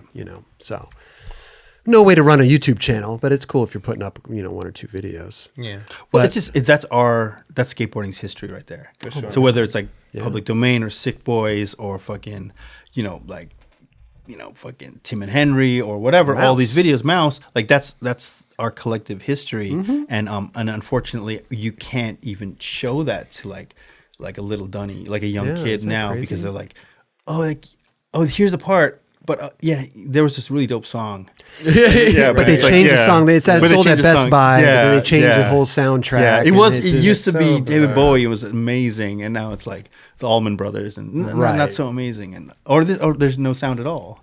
So I want to go back to the China thing, right? Because China, like, as we were saying before, like you were the guy out there, anywhere in Asia, pretty much. I mean, Barcelona too, Spain as well, but China was the ticket, right? If you were going out to China, Claravall was there showing you around. Totally. Definitely. What made you land there? Because you stayed there for quite a while. Yeah. I mean, to the outside looking in, it almost looked like you were there. You never came back to the States. Yeah. I don't know. You might have come back and forth, but you pretty much planted yourself out there So I guess it really started in before LRG because this you is- brought them there. Yeah, this is before LRG. So I want to say it was like maybe something like 2004. Damn. My best friend in high school, his name was Jürgen. He hit me up randomly. He's like, "Hey, look at this deal," and it was Malaysian Airlines. And it was like a deal. It was like $749, and you can go to any and all of the cities that they flew to. So it was like had a list, and it was like it was like fucking Ho Chi Minh City, Singapore, you know what I mean, like Kuala Lumpur, Malaysia, like Manila, Philippines, like Bangkok, Thailand, like every city, and it was like a one thing deal. You bought the ticket, and within that time, whether it was 2 weeks or a month or whatever, you can go to any of those cities, but you have to go through Kuala Lumpur, their home city. Okay. So it'd be like you'd fly from like LA or SF to Kuala Lumpur, then to Singapore, back to Kuala Lumpur, then to Bangkok. Got to go back through to- their yeah, hub. but pretty go back to much. their hub. Right. So I was like, fuck, man, like this is such a rad thing. And then I hit up Chris Ortiz at 4-in-1, and I was like, hey, what do you think if I took a crew and we did this, and it's $749, and whatever, we could make a whole article about it or a whole video about it, and like they were gonna do around the world, this like new video, and Ortiz was like, okay, sounds good, okay, let's do it. And I was like, all right, fuck it. And so we had a crew. And it was like, Rob G, Danny Montoya, you know what I mean? Like, it was like all my homies. It was like Jerry Sue, Rob G, Montoya. Jerry wanted to bring Louis Barletta. It was like Joe Brook to shoot photos, and then me. And then we were going to bring Josh Stewart to film some 16. And then Josh wanted to bring Andy Honan. And so like, we all kind of had like this crew, and then we were going to go to like, all these cities in Asia, Bali being one of them. And then right before we left, there was a bombing in Bali. There was like a terrorist attack in Bali, and Joe Brook was like, "Fuck, dude! Like my mom, she asked me not to go. She had like a bad feeling about this. She asked me not to go." And then Danny Montoya was like the same. He's like, "Yo, yeah, I don't know. I don't think I can go." And I was like, "Okay, it's kind of like random, but I mean, like bad things happen, but like the chance of it happening again are kind of like faint and Sure. and whatever. It was more than just that one place. I was even like, yeah, we can not go if it makes you guys comfortable, and we can go to another city or whatever. Right. But they were like, they were off it. So Richard Hart came, another photographer, came for Slap, and then I don't know if we got somebody else to go instead of Danny, but Danny didn't go. Okay. So long story short, that's the long story. We had this thing, and Hong Kong was one of the cities, right? And so maybe Richard had been to Hong Kong previously, and it's like, you got to meet this dude. There's this dude in Hong Kong. His name is Brian. He's got a shop called 852. He's the best dude. Mm-hmm. He is the best motherfucking dude. He's gonna take care of us. Like he'll let us know. He'll tell us where to stay and where to go and whatever when we were in Hong Kong. So I was like, all right, dude, whatever. So like, this is like kind of early, like early 2000s. So like sent him an email, and he's like, yeah, I got you, whatever. Came to pick us up at the airport. I hung out with him. The dude, like right off the bat, he was like my brother. You know what I mean? Like, so Brian at 852 like is the best dude. Yeah. And he is, the short answer how I could go to somewhere like China, it's because of somebody like Brian. Sure. So I went to Hong Kong. And we're there, and we're in Hong Kong, and we're skating, and it was super dope. It was like every city was like 3 days, so it was like a whirlwind. It was like we arrive, skate, have a full day skating, skate, and then fly out. So it was always like, let's do the most we can, let's see all this stuff. Everything was super new.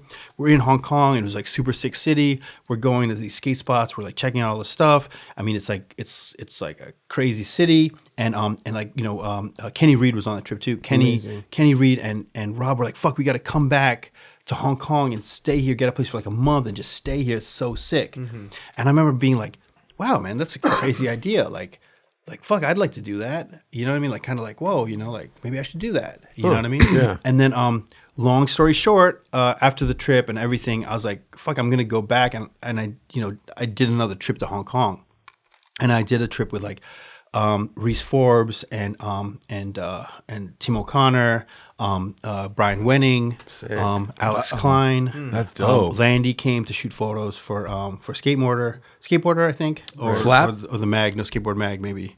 Oh yeah, Landy, this is later Landy. on. This is Okay, Landy, yeah. So we went back, right, and then Brian was like, yeah, dude, you know what's fucking sick? So we skated all these spots. He's like, we got to go to China. You got to go to China. Because China is amazing for skating. And I was like, okay, we got to go to China. So like, we go and we get like in Hong Kong, we get visas. And we did like a day trip. We went over the border, we went into Shenzhen, and we were there like one day. We spent the night, we skated more, and we came back. It was like a quick trip. Okay. And China was nuts.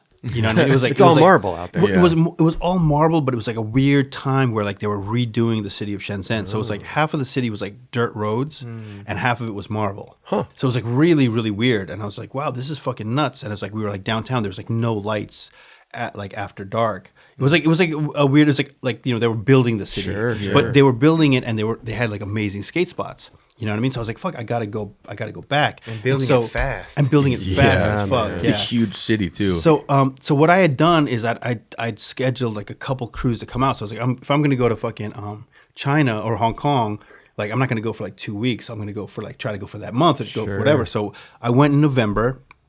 It was a fucking election.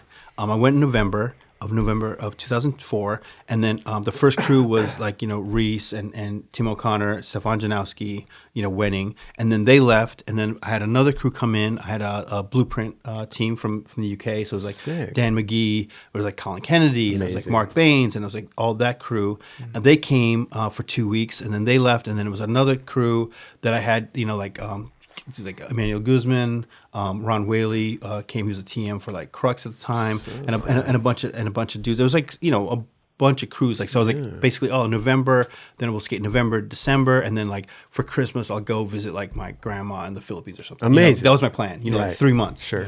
And it was still Hong Kong. We'd all go to Hong Kong, but then like we'd do like a side trip to China a couple of days, and then the China part like was crazy productive and like crazy spots, and then Hong Kong was like it was cool, but it was like more security, harder to skate. You know what I mean? Kind of kicked out. So it was like I kind of like started being more like going to China. Instead of like 5 days in Hong Kong, 2 days in China, then it was like 4 days in Hong Kong, 4 days in China, then it was like 2 days in Hong Kong, then the rest in China, and then it was like arrive in Hong Kong, go straight to China. Yeah. You know what I mean? Like, and it was like, so that kind of how it started. And it would be like, that period, that time, it was I was filming for like Nothing But the Truth, the Nike video.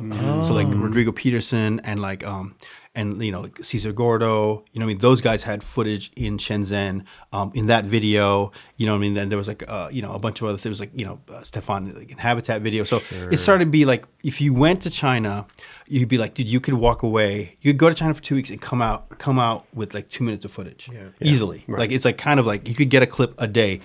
Easy, you know what I mean? Like, whatever. If you want to skate manual, there's that. If you want to skate, like, there's marble manual. It's crazy. If you want to get your ledge trick or whatever, your ledge line, you can't. Like, whatever was there. And there's a lot of ledges and stuff to choose from. Yeah. Totally. Like a big one, a small one. Yeah, and then there's stuff that like, you go there and be like, oh, what's been done here? Like, oh, they built it last week. Like nothing's been done. They go to the Gap, and they're like, you go to the Gap and like, oh, what the fuck? What's been done here? And you're like, I think the homie Ollie did. Yeah, like that's it. Like that's it. You're like, yeah. And so because the locals there weren't. Yeah, I mean, there was skaters there, but they weren't on that level, right? And they definitely weren't like like putting it down like that. And this is 2005, 2006. Yeah, started like 2004 was the first time that I went, and then it was then 2005 and 2006. That's kind of when it started. Nice. And then even to like 2007. I mean, I would say like for fucking. Fucking Fully Flared. Yeah, you know what I mean? Like, so pretty much, it got to the point where like, I'd be like, oh, like Brian would be like, oh, dude, China's really good. It was becoming the hot spot. Yeah. Like, so if you were filming a video, quick. whether you're Jamie Thomas, you're Ty Evans, or you're Enjoy, or you're like Etnies or whatever, and you needed to do a filming trip, it was like it went to the top of the list. It's like Barcelona and China. Yeah. Where do you want to go? Yeah, sure. Because they making these films, they know they're going to get footage. Yeah. Like that's a go-to. Yeah. And easy money. when you go to China too, it's like that's the only thing you're doing is basically skating. Yeah, right. There's no party life. That's the other. There's like Yeah. you're not lost in the fucking jamboree. Yeah. You're Lost in the sauce. Yeah, you know what I mean. You didn't meet a Swedish girl your first day, and then like you're gone for 2 weeks or whatever. You're not found like wandering with no shoes on. Yeah, like, like my wallet's gone, man. Yeah, Fuck. you didn't get robbed. Whatever. You're getting clips, and then you're getting a foot massage. So let me And get then this. you're eating some Yeah, fruit. right. I don't know. You know Yeah, what I mean? smoothie, Yeah. nice smoothie. Watching the game. Let me ask you a question though, because came in China. their TVs were. They worked. You're getting a They foot worked. massage and you're watching the NBA finals. Yeah. You know what I mean? And you're eating Oh some my fruit. God. You don't remember this? I don't remember watching the basketball there. No. Anyway, Kelly, we're on different trips. Kelly probably wanted him to put in a 411 for him. Yeah, that's all I did. Just watch 411. Brought my VHS tapes. 411. So I'm understanding this as almost like you're planning out these trips, right, to stay in China. Yeah. This is very brilliant, I think. They're paying you to film and your amenities, hotel and all that stuff. So you're actually planning these trips around you literally living out there. Yeah. That's incredible. Yeah. I mean, I love that hustle. You know what I'm saying? I mean, to be honest, at the beginning, you're like, oh, I should get an apartment. Whatever. And then you're like, why? Yeah. Well, no, I remember I looked at a couple places. Like I looked at a couple apartments and I was like, wow, this is fucked. You know what I mean? Expensive? Well, like either like super expensive or like it was cheap, but it would be like, dude, I can't live here. You know what I mean? It was just like, that's this fair. is fucked. It's Yeah, either you know or. what It's I mean? like either or. It's like really good or really bad. There was no middle ground. There's no middle ground. But then I was like, then I kind of realized, well, fuck, I'll just, we do 2 weeks and we're in this hotel, and then like 2 days later, another 2 weeks in this other hotel, and then we stay at this hotel, and I get like hotel points, so I get free nights, and so like They would leave. Yeah, they would leave. I would have free nights to go to the next one. That's you know what I mean? Like whatever. And then when you say China, it's a big disservice because it's like there's different cities, Of course. and so it's like America. Like people are like you went to America, and it's like you're in New York or you're in LA or in SF. It's like Shenzhen, different. Guangzhou. Yeah, There's so many Shanghai, different Shanghai. yeah. So it's like absolutely. it's not really like the very same place, and it's not really like it's not like you're running a train on these ledges, and like these dudes leave, and then these other guys. Oh, it's there's like, levels. There's Yeah, levels. there's to that levels, shit. and it's like you literally dude, you're finding new spots, Exploring. and new plazas, As like you do as that, you yeah. do it, and it's like you really people come in and like nobody's skated this, and some of the plazas like they're brand new. You skate them for 2 weeks and then they're fucked. Right. You know what I mean? Like the ledge fell apart, the rail fell over, and then you're like, oh, fuck, we can't come back. The here. rails dented. Yeah, I remember that. a Yeah, couple the rails times. dented. Oh like, yeah, dude, the like, rails out there suck, kind of, right? You know, like guy like destroyed single-handedly Oh my God. destroyed handrails. You know, Yeah. they fell over. You know what Yeah, I mean? but I remember specifically an old woman coming over and just being like, and trying to block the rail, and it's like, Yeah. it's already fucked It's already up. broken, It's yeah. too late. It's like you can't save that rail. Yeah, Like, yeah. Dude, I just remember you took us out at this spot in the middle of nowhere. We got in the Mr. Jung. Was that his name? We got there and we saw. I just realized. Remember the pig on the bike? Yeah.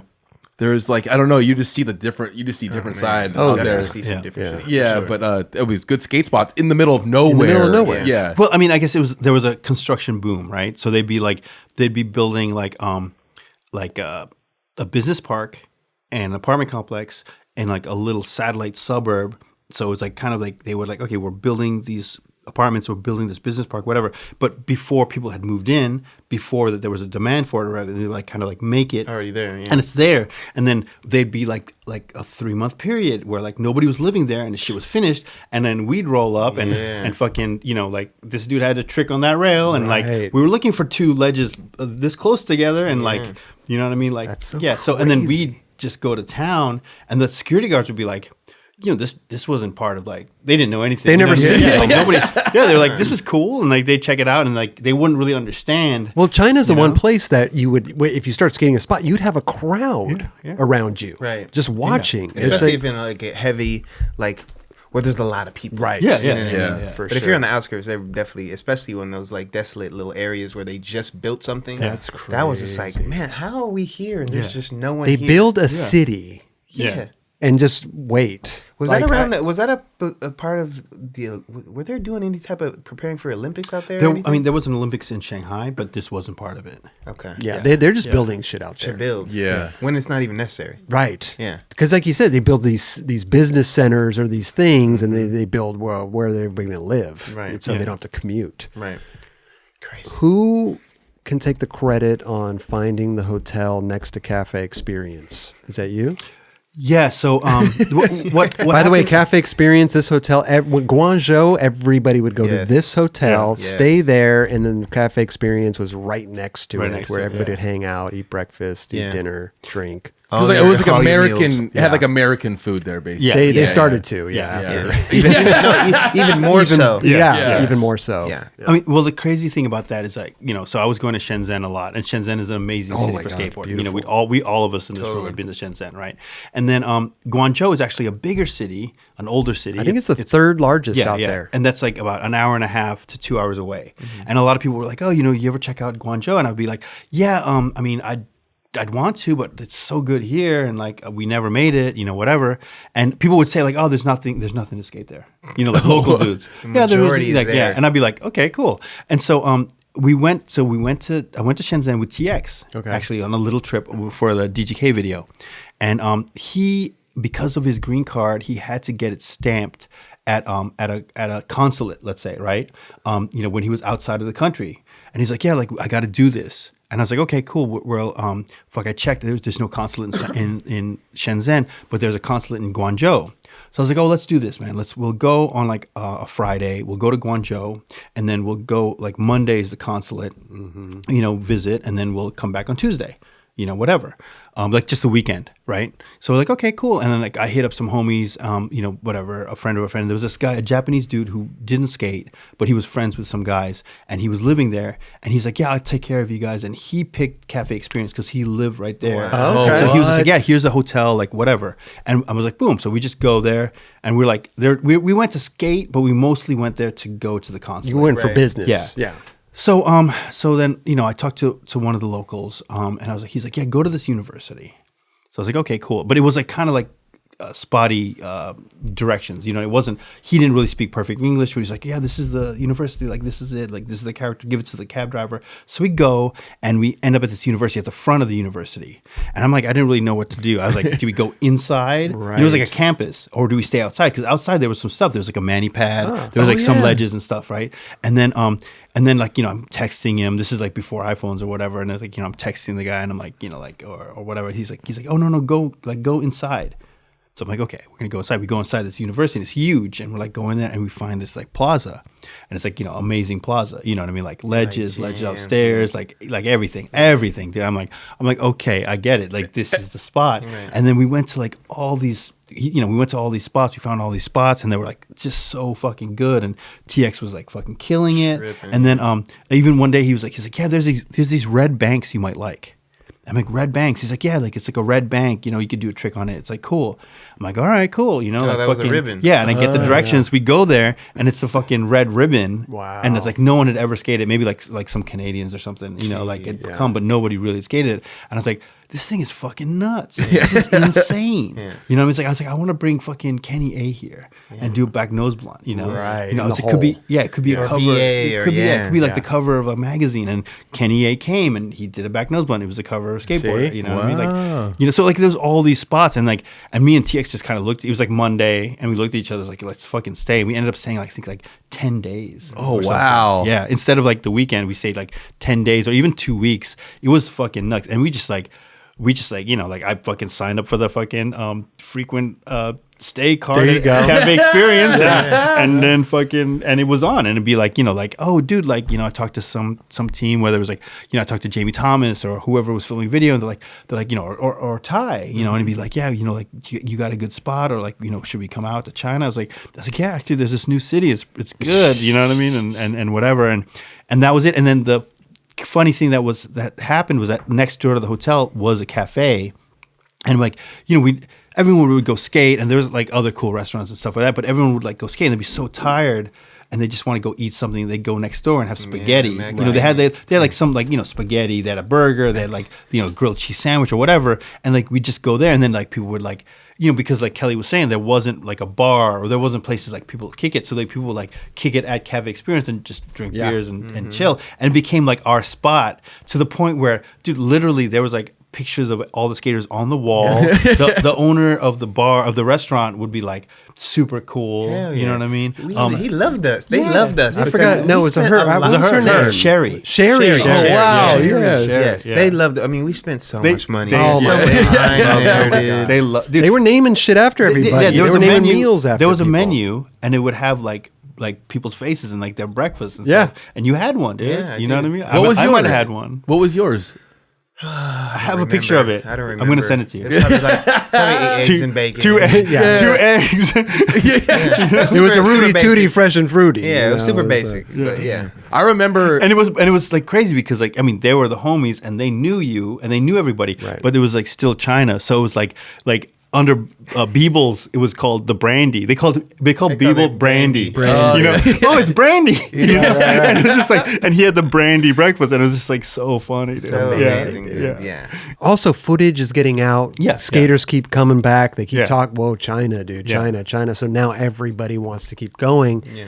Which is great for you, because it keeps you, I mean, pretty much employed. Yeah, and a place to live. Yeah, pretty much. Yeah. Which you probably had people. Sorry, you probably had people coming in and out frequently. That was a conveyor belt. Yeah, conveyor belt. You showed me some of TX's footage just to like, you're like, you got to come. I was like, so I saw Justin Eldridge at a Transworld premiere, and we're all drinking beers, and I'm like, yo, dude, I'm going to China. You should go. And he's like, yeah, I'm gonna hit you up. And like, he actually did, like, you know, you say some stuff when you're drunk. Trade show talk. Yeah. Justin called me the next day. Let's do this. We went out and visited you, and that was like one of the funnest trips I went on. Dude, not only that, but like you guys came, like Justin and fucking Kelly came, and then Justin was like, he's like, Guy would love these spots. Oh yeah, he's like, Guy would love these spots. We got to call Guy. We got to get Guy out here. Right, and the Guy would love these spots. And I'm like, yeah, you know, like, let's Guy would love this. And then fucking Justin called up Guy and then like talked to him. He's like, yeah, whatever. And like Guy flew out. He like, came the next like day on that trip, like came. And so then it was Guy there, and I was like, this is nuts. You know what I mean? And yeah, it was just, I mean, dude, like, I mean, like fucking, like, me and Kelly were really close. You know what I mean? Like Justin is the homie. Guy is like, one of my favorite skateboarders. Mariano. Yeah, you know what I mean? And we're like in China in the middle of nowhere and like, like discovering new stuff and everything. And it's awesome. And then, then Guy told like, Ty, you got to come out here. Mm-hmm. You know what I mean? And Ty's That's like, what ignited, I think, everything for everybody to make those trips later down for Pretty Sweet. Yeah, for sure, man. Yeah. And it was just like, I mean, if you had a ledge trick or if you had a trick you're working on, you could do it.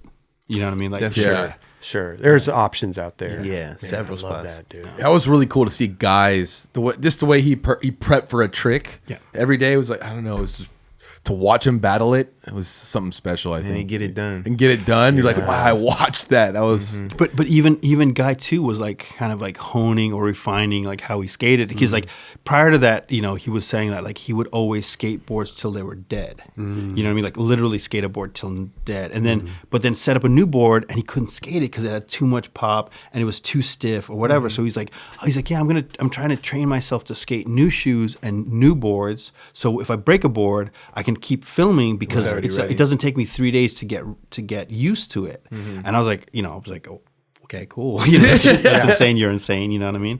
Guy is the best skater, dude. Yeah, I mean, there's a lot of best skaters. He's definitely one of them. Definitely a different breed. You know what I mean? Yeah, and it's like, and then like for me to have the privilege to be with him and to film him and stuff. You know what I mean? That's like insane. Course. That's huge. No doubt. Especially in another country too, where you're kind of in charge of showing them around. You know, like this spot over here, we got this spot. Oh, this little hub over here. Like, but not only that, like that they're about to produce some shit. Well, that's true. No, too. Because it's just such a new landscape, and you're like, that they're going to be inspired by that. No, for sure, 100%. What video was he? What video were they filming for? So that became Pretty Sweet. That was Pretty Sweet. Okay, Yeah, gotcha. Yeah. So I'd done a fully flared trip with Ty and the crew to Shenzhen and to Shanghai. You know what I mean? With like, even like Alex Olson, fuck, dude, who else was on that trip, dude? Mike Mo, yeah, fucking Lucas. You know what I mean? Like a whole crew, and then that was fully flared. And then we did a chocolate trip to Shenzhen for what was for the chocolate video, but what would become Pretty Sweet. Right. And then that was my first time there. Yeah, I believe. Yeah, freezing. Yeah. Freezing. Sometimes I didn't get out of the van, Dubs. Yeah, I was so cold, and I'm wondering how these guys are even skating. In Shenzhen. Shenzhen. Freezing. And the day you guys left, the sun came out and it was hot as fuck. Of course it did. It's insane, dude. Yeah. No, literally, you could see like everybody was skating in like big, puffy jackets, puffies and gloves, and it was raining. What month was this? It was like January. Supposedly, like our luck, it was like the worst January they've had in like 40 years, or it was something crazy, But we still got some stuff done. It was rad. Yeah. It was super fun. You know, his crazy experience was being there during Chinese New Year. There, they just call it New Year. Imagine if they called it Chinese New Year. So you would just see like little kids were just firing off fucking fireworks and shit like that. It was nuts. Well, I mean, even in Barcelona. They got the San Juan, So there's a tradition that like at Chinese New Year you're supposed to eat like at midnight or whatever. One of the days you eat dumplings. You know what I mean? It's like a good luck for like the rest of the year or whatever. That's right up your alley, Dude, one time, so I'm there and it's like Chinese New Year, and I think it was probably between trips, and it was just maybe me by myself or whatever. And because it was like, Chinese New Year, so probably like end a trip on Chinese New Year and then the next one right after. You know what I mean? And then I'm in the hotel room and it was like 11 o'clock, and then there's like a knock on the door, and I'm like, what's going on? You know what I mean? Like, I'm just chilling, And then I open the door and it's like a girl from the hotel, and she's like, here's like some dumplings, like to the, like, probably like, the poor American by himself, right? In the room, it's like Chinese New Year, here's some dumplings, whatever. No way. And I was like, cool, man, yeah. And then the next day, like 14 skateboarders came, right? You know what I mean? Like, amazing. Free dumplings. Yeah, yeah, free dumplings. Nice. I love dumplings. Do you speak any Chinese? About 20 words. I love that. I love that you spent helpful. a lot of your later. It's hard. Later in life. It is very hard. It is. Yeah. Hell yeah, it's just not easy. Well, what's a word you could say real quick?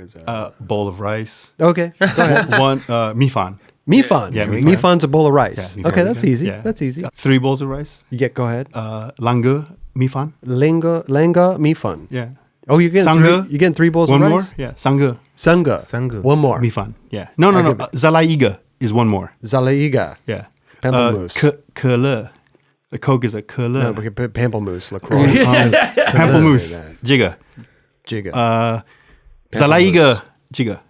I don't understand. One more I don't of even this. understand. One more of this. I don't understand a word you're saying. Yeah. It's because it's Chinese. Oh, yeah. That's right. It's if you're a native Chinese speaker, please, I apologize for butchering the language. You know. But yeah, it's hard, man.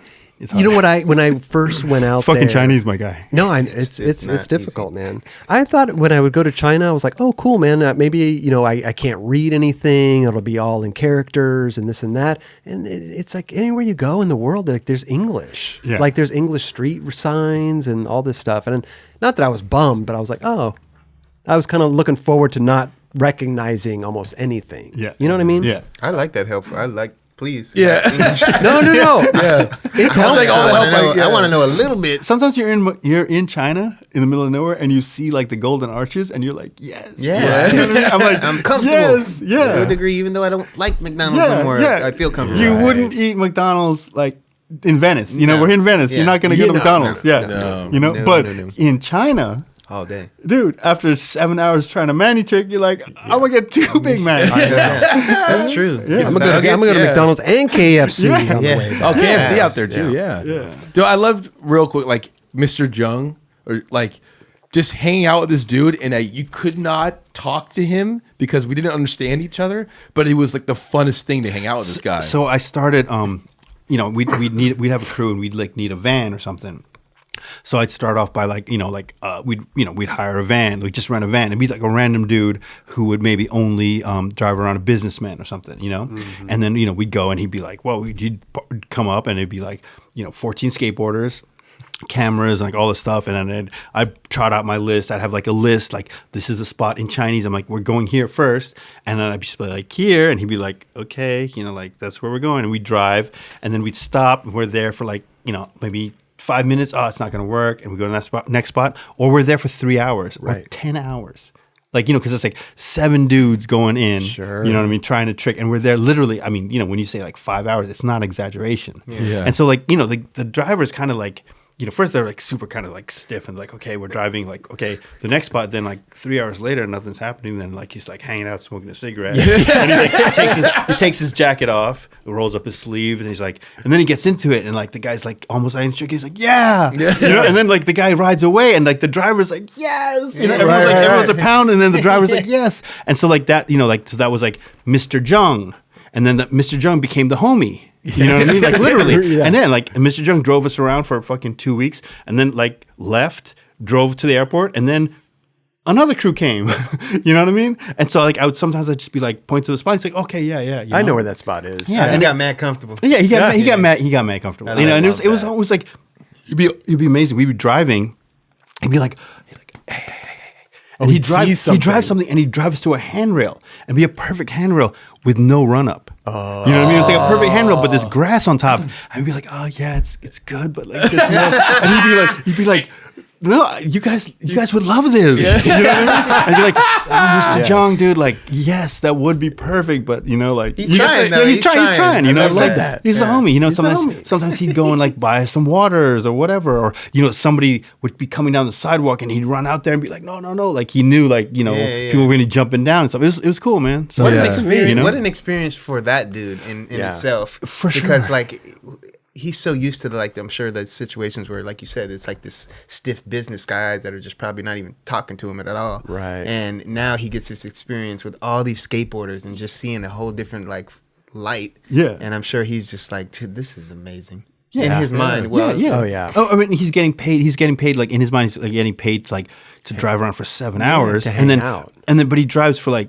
20 minutes, stops, and we're there the whole time, and then we go home. And he's kind of like, I didn't do anything. You know what I mean? Yeah. He's like, best gig I've ever had. Seriously. Let's go. Yeah. So and I can participate and I know. high five and shit. Like, I mean, and skateboarding is so visual, and everyone's a character too. You know what I mean? Whether it's like, like a dude on Zero or like a dude on Girl. You know what I mean? Like, it's just everyone's like, got their thing, and for like a Chinese dude to be out of that whole scene and not know that, but then, like they pick up on like the personalities and like, you know, people have like such a great like persona. For sure. You know what I mean? Like some of these skaters, and it's like, this is dope, man. Yeah, you know. definitely. And then they see the hard work that it takes. You know, we go back to the same spot 3 days sometimes to get a clip, and like the guy gets the clip. Of course. You know what I mean? Yeah. You know? But then also just perception on what who Americans are. You know what I'm saying? If you see them in a whole different light, you're just like, not only whatever, they're cool little skaters, but like, these are Americans that are just so cool and down to earth. Yeah, You know what I'm saying? Like you get to see it for someone like him. Yeah, that for sure. probably would never see these all nationalities as well. meshing together. Yeah. You know what I mean? Enjoying this particular sport. Yeah, it's pretty cool. I mean, enjoying this marble ledge. I mean, right I don't. yeah. Fucking up this handrail. Like literally. You know what I mean? Dude, I always tripped when they would say they saw Adelmo's hair. Yeah. Like anyone in public, they would just go up and touch his hair. Yeah. They were just No, like, it was like- what is this? it was I was insane. like, you just go touch someone's hair? They never. I mean, for sure. Like when I first started going to Shenzhen, there was this one spot, and it was like a double set, like a little double set. It was perfect, but it was a basketball court. And I remember this is like when Yao Ming played for the Rockets, and like, you know, basketball was like huge in China. And I remember going there, and I went with like Windsor James, and it was like the first time like these Chinese kids had seen like a black person in real life, and they're like basketball maniacs, and they're playing basketball. The dude came to fucking switch flip a double set. He didn't, you know what I mean? And they were kind of like, but the basketball hoop's right here.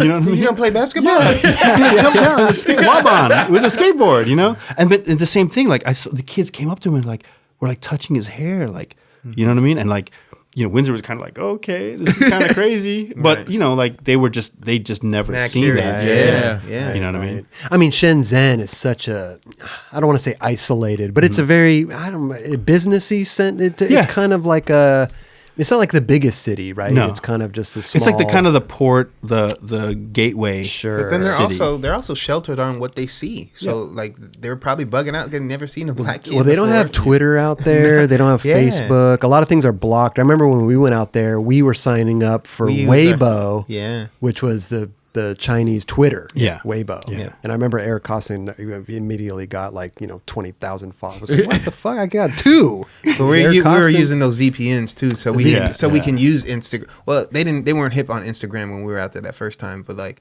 Facebook, but all like that social stuff. media as far Yeah. as like Twitter and Facebook, you couldn't even use those. I heard something yesterday that they have a Chinese kind of Facebook, but everything that you post on there has to be approved by that company first. I don't know. I mean, I just heard that randomly yesterday. That's crazy. That's definitely probably true. So China, I mean, thank you for opening up China to us, man. Yes. And, you know, Yeah. because Dude, I did it for the points at Team E. I got some points, dude. Anyone wants to go down and try to get a mani trick, dude? I think I got like a couple of days at the hotel. You got a couple days. Perfect. Yeah. The only thing that was hard about the hotels was the beds were so hard. Oh It's my so God, hard. Bro, I still tell this story to this day. Me and Malto, we get to China, we share a room, we open the door, we put all our bags in, whatever. You know, you get in the room, you just lay on the bed, you know, you're just Doink. like decompressing or whatever. And like both of us at the same time, we're like looking around at our room, we're like, there's no window. There was no window in our room. I didn't. It was the weirdest thing because we didn't know if it was daytime. We didn't know if the sun had set. We didn't know if the sun had risen. We didn't know what the fuck time it was. It was the weirdest thing. I got to be pretty savvy with knowing which room I'm to get sure. TV. Obviously, we did not. I mean, Carol too. Like Mike, he needed a certain room because he was going to do yoga, and he needed to put the mat or whatever. So like he liked a certain room. So it's like I was like, let's get him 214, the corner room. and you threw, Mike threw wants me that. and Malto in a dude, fucking room with no window. Malto and C-Rob, put him in the dungeon. Damn. But if they get a clip each, we'll move them. They'll have an option. Yeah. Well, Malto probably got clips for days. He did, but he didn't deserve it.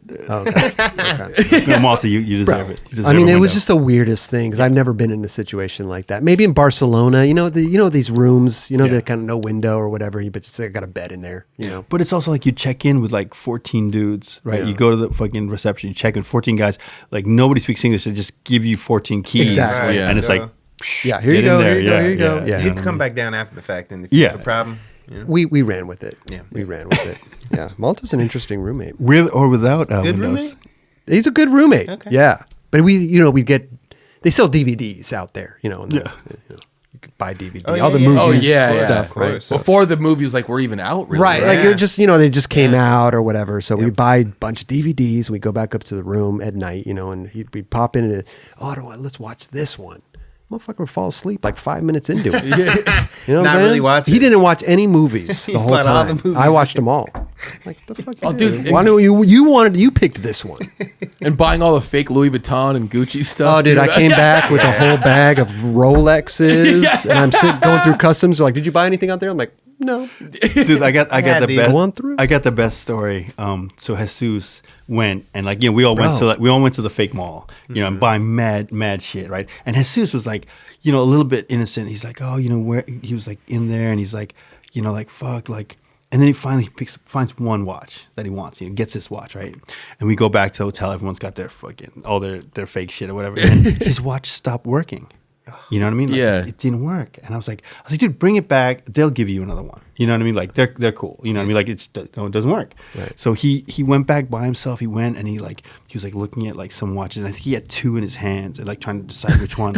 And all of a sudden, everyone starts freaking out. Everyone's running out. They're slamming the gates down and like individual shops or whatever. This lady's like pushes him out, and you know, Jesus gets pushed out. And he's got like two watches. And I guess the cops came to raid it because it's all fake shit. Right. And so Jesus was like pushed out, and he ended up like walking out with like two watches. And he's like, I don't know what to do. Like I left, you know, the cops came and they had, but I have two now. Like it was only one, and I was like, dude, don't worry about it. It's all good. Yeah, it's like God blessed you, dude, with two Rolexes. Fun fact, what I mean? I was there. Okay, with them. okay. I was there when it got raided. Oh shit! wow. Okay.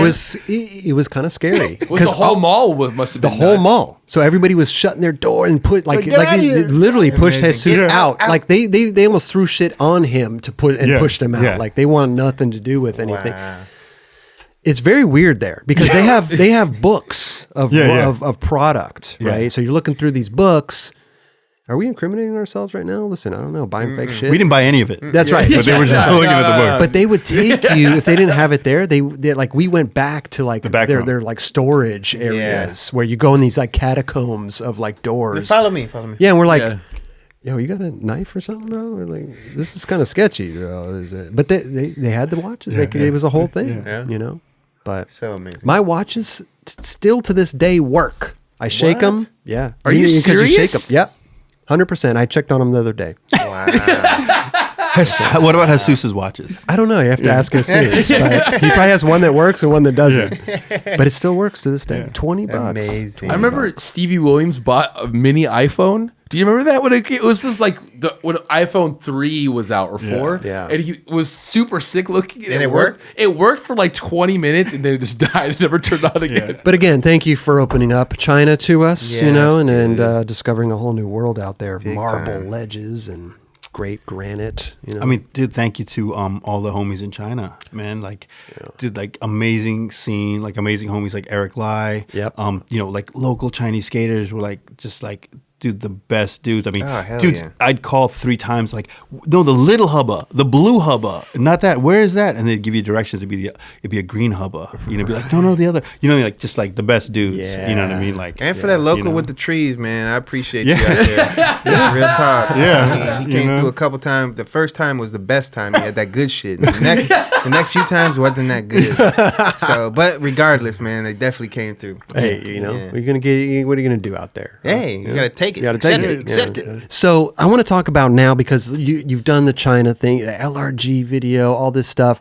But nowadays, and sorry if I'm missing anything, we could always go back. But you know, New Balance and all this Okay. stuff, and the Olympic team and stuff that you're. I don't know the correct word for it, coach. What do you? So, let's talk about this. Okay, so I work for New Balance. Yeah. And the last 5 years I've spent as the brand manager for Numeric, New Balance Skateboarding, Yep. in Asia Pacific. Gotcha. Working out of an office in Hong Kong.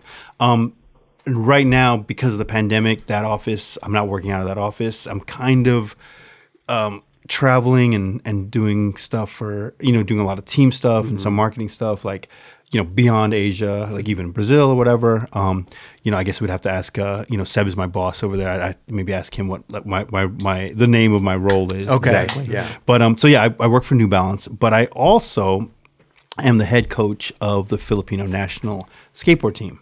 Amazing. And so there's an NSA. NSA is the National Sports Association. The NSA for skateboarding, I'm also the vice president for that. Oh, wow. In the Philippines. In the Philippines. Okay. Yeah. So how did you acquire this job? So, I mean, just kind of like necessity. So, I started at New Balance in 2016, and that's the year that they announced that skateboarding was going to be the Olympics. So in a place like Asia's not like, Europe, United States, or Australia with like a strong scene and like skate shops and brands and all that stuff. There's really, there's like a core scene. There's good skaters in all those countries, but there isn't the industry, you know what I mean, at all. And the government and like, people, parents, whatever, they're not behind skateboarding. It's always been seen as something like kind of Western, nothing, no future, like kind of vandalism, like, not cool. Yeah. So there's a paradigm shift when it was announced to be in the Olympics, because that's something that like governments and by extension schools or parents can get behind. You know what I mean? It's like, oh, this is like a real thing now, right? Because it's in the Olympics. So so I knew that was coming, and that was a big shift for Asia. And for me, it's like, well, how do I harness something like the Olympics, which is not skateboarding, you know what I mean, at all? Sure. But how can I hopefully use some of that to the benefit of the scene and of skateboarders, you know what I mean? And so like, like the gender parity, let's say, where, women and men are equal as far as like a women's contest and a men's contest. It's bringing up the level of skateboarding on the women's side. It's offering opportunities for women skateboarders that like weren't there before. You know what I mean? And then it's also like there has to be skaters from Asia. There has to be skaters from every continent, from Africa, from every continent represented in the Olympics. You know what I mean? So there's going to be a girl from Asia. There's going to be a girl from Africa or whatever.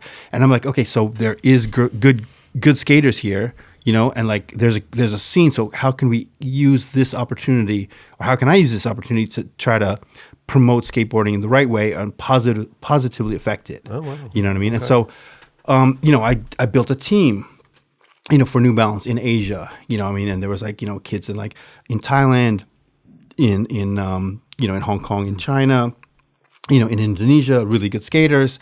And then I'd heard about this girl from the Philippines, right? So Danny Bautista is one of, a good friend of mine. He worked at 852 Skate Shop in Hong Kong. So Brian's Skate Shop, he worked there. He was a young kid. He was a teenager.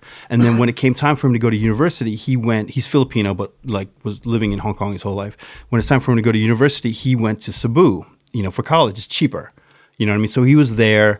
Some kids that he knew at the university, they had started a skate park, and it was kind of like a, I would say it was kind of like a school project. It was like the project was to make a business, and they chose to make a skate park. Okay. Right. So so randomly they have a skate park, and this little girl who had been like selling street food with her mom, she's like 12 years old, started skating. Randomly, like she was just there. She saw people skating. She asked if they could use a board. She started skating. The skate park was there. She kind of started working at the skate park, like sweeping up and cleaning up. If somebody wanted a drink, she'd run to the store and get the drinks, right? Skating. And Danny was like, yeah, this girl's like super rad, man. She's cool. Like, her name is Margie. She's a good skater, She didn't have a skateboard, and like people would like let her borrow it. She one of the guys at the skate park put together a board, gave it to her. She'd skate with like flip-flops, you know what I mean? Like whatever. Oh, wow, yeah. And I was like, man, that's super sick. You know what I mean? Like, that's cool. But at the time I was like, filming, and I was working with like, the best skateboarders in the world, right. You know what I mean? Like with like Gershon and Chris and Kelly, and, but it was like a cool thing. This girl is awesome, but it wasn't, I was like, that's it. And then when I stepped in this role at New Balance, I was like, man, it's like, I always remember that girl. I was like, and I, reached out to Danny, and I reached out to some other friends. I was like, she's still skating. Like, what's her deal? Like, to me, it's more important, like who you are and like the person you are than actual skateboarder, right? You know what I mean? So I was like, and they're like, dude, yeah, she's skating. She rips. She's super funny. She's super cool. Like she's got it. She's super spunky. You know what I mean? Yeah. And I was like, all right, dude, like I want to meet her. You know what I mean? So like I got her a flight from Cebu to Manila, the capital.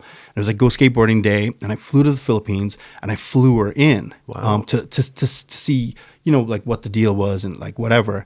And it was the first time she'd ever been on an airplane. She'd never been on an airplane before, right? So cool. And then I was like, talking to her, messaging her. I was like, but you've been to Manila? She's like, yeah, I've been to Manila, but you've never been on an airplane. And she's like, yeah. She's like, I took a boat. last time I went. And I was like, how long is the boat? She's like, 33 hours. Oh, wow. You know, so she like, it's like, the Philippines is real. Like that's where my family's from. But I mean, it's hard. Yeah, life there is really hard. For sure. And so flew to Manila, we met, and dude, it was crazy, dude. I seen her do a kickflip. She did a kickflip on flat ground, and I was like, all right, she's on the team. Yeah. I was like, just from a kickflip. You can tell that she did a stuff. kickflip and perfect kickflip, perfectly caught, like boom, butter. Wow. You know what I mean? And I how was old like, is she? She was 16 at 16, the time. okay, gotcha. And I was like, this is nuts. You know what I mean? I was like talking to her, and I was like, and I basically told her, I was like, okay, dude, like, I'm gonna put you on New Balance, but you have to finish high school. You have to get your GED. She's like, okay, yeah, cool, whatever. And I was like, dude, you have to get your GED. You can ride for New Balance, like whatever. I was like, I think I'll put you on the team. We'll do all this stuff. Like, like there's these things that can happen for you, like whatever. Like the first thing is you need to get your GED, and then we have to work on getting you a passport. Okay. You know what I mean? And which is like harder than it sounded because she had to get an ID. And then the ID, she had to get like this paper, and then she was underage to get the passport, like, all this stuff, right? Gotcha. It's like her mom had to get ID Sign it and first everything. to get, like all this stuff. A lot of hoops. Oh, because she didn't have an idea. She didn't have nothing. Yeah, she didn't have nothing, dude. And and it's like, yeah, it's nuts. And like from then to now, like it's been 5 years, and Margie she's like the best girl, one of the best girl skateboarders I've ever seen. Wow. She's amazing. She's one of my favorite skaters. That's not the one with the dress. dope. No, that's No, right. no, that's how you say. Yeah, how you say? Okay. But dude, Kelly's got a good tray flip, She's got a good tray flip, and dude. she's got like maybe as good, maybe better. No, I it's don't know. incredible, dude. Yeah. I gotta love. check it. yeah. She's I got think I've proper seen flat her. ground. Yeah, she's- Maybe I've seen her on Instagram. So she's fly by. I So don't know. in the 5 years from then, she's turned pro. She rides for New Balance. She rides for Mob. She has sponsors. She's won 3 gold medals. Wow. At the Asian Games and the Southeast Asian Games. So if like you're talking about like Olympic type events, she's won the most gold medals until now, and like She's all this already stuff, and she still doesn't have her GED. That's great. Oh, So she got to go back to high school. But other than that, she's cool. and she followed her don't dreams, know. though, man. Yeah. Well, she No. must be 20 something now, so Yeah. you can't tell her what to do. No. But and I same tell her time- she's learning more traveling and She and followed this, the skateboard you know way. what I mean? That's Yeah. skateboarders' way. It is. You Yeah. know It what I is. mean? A lot of You people- can go back and get that. A lot of for sure. skaters, man. But so long story short, again, I guess basically to get a girl like Margie or to get anyone into the Olympics, you have to have an NSA, like a National Sports Association. You have to incorporate one. You have to have one that can work with the Olympic committee in their country. You know what I mean? And like there's all these things. So it's like, we created one. You know what I mean? I helped create one. It definitely wasn't just me. It's a lot of people in the Philippines, a lot of skaters. We went through certain people, like some people could help and some people could go a certain, way. And then, it was a struggle to do that. One of the big factors was that there was an Asian Games and skateboarding was going to be in it. So then, countries want to have somebody they can send to this. And then they want to have somebody they could actually win or place. You know what I mean? And Margie was one of those people for the Philippines. Wow. It was like, legitimately she could be like, we had a meeting at the Olympic Committee in the Philippines. And then like, okay, what are the chances that Margie could get a medal at the Asian Games? And I was like, 100%. You know what I mean? Like she's that good. She can get a medal 100%. Wow. And then they're like, okay, well, what are the chances that she could get a gold medal? And I was like, 100%.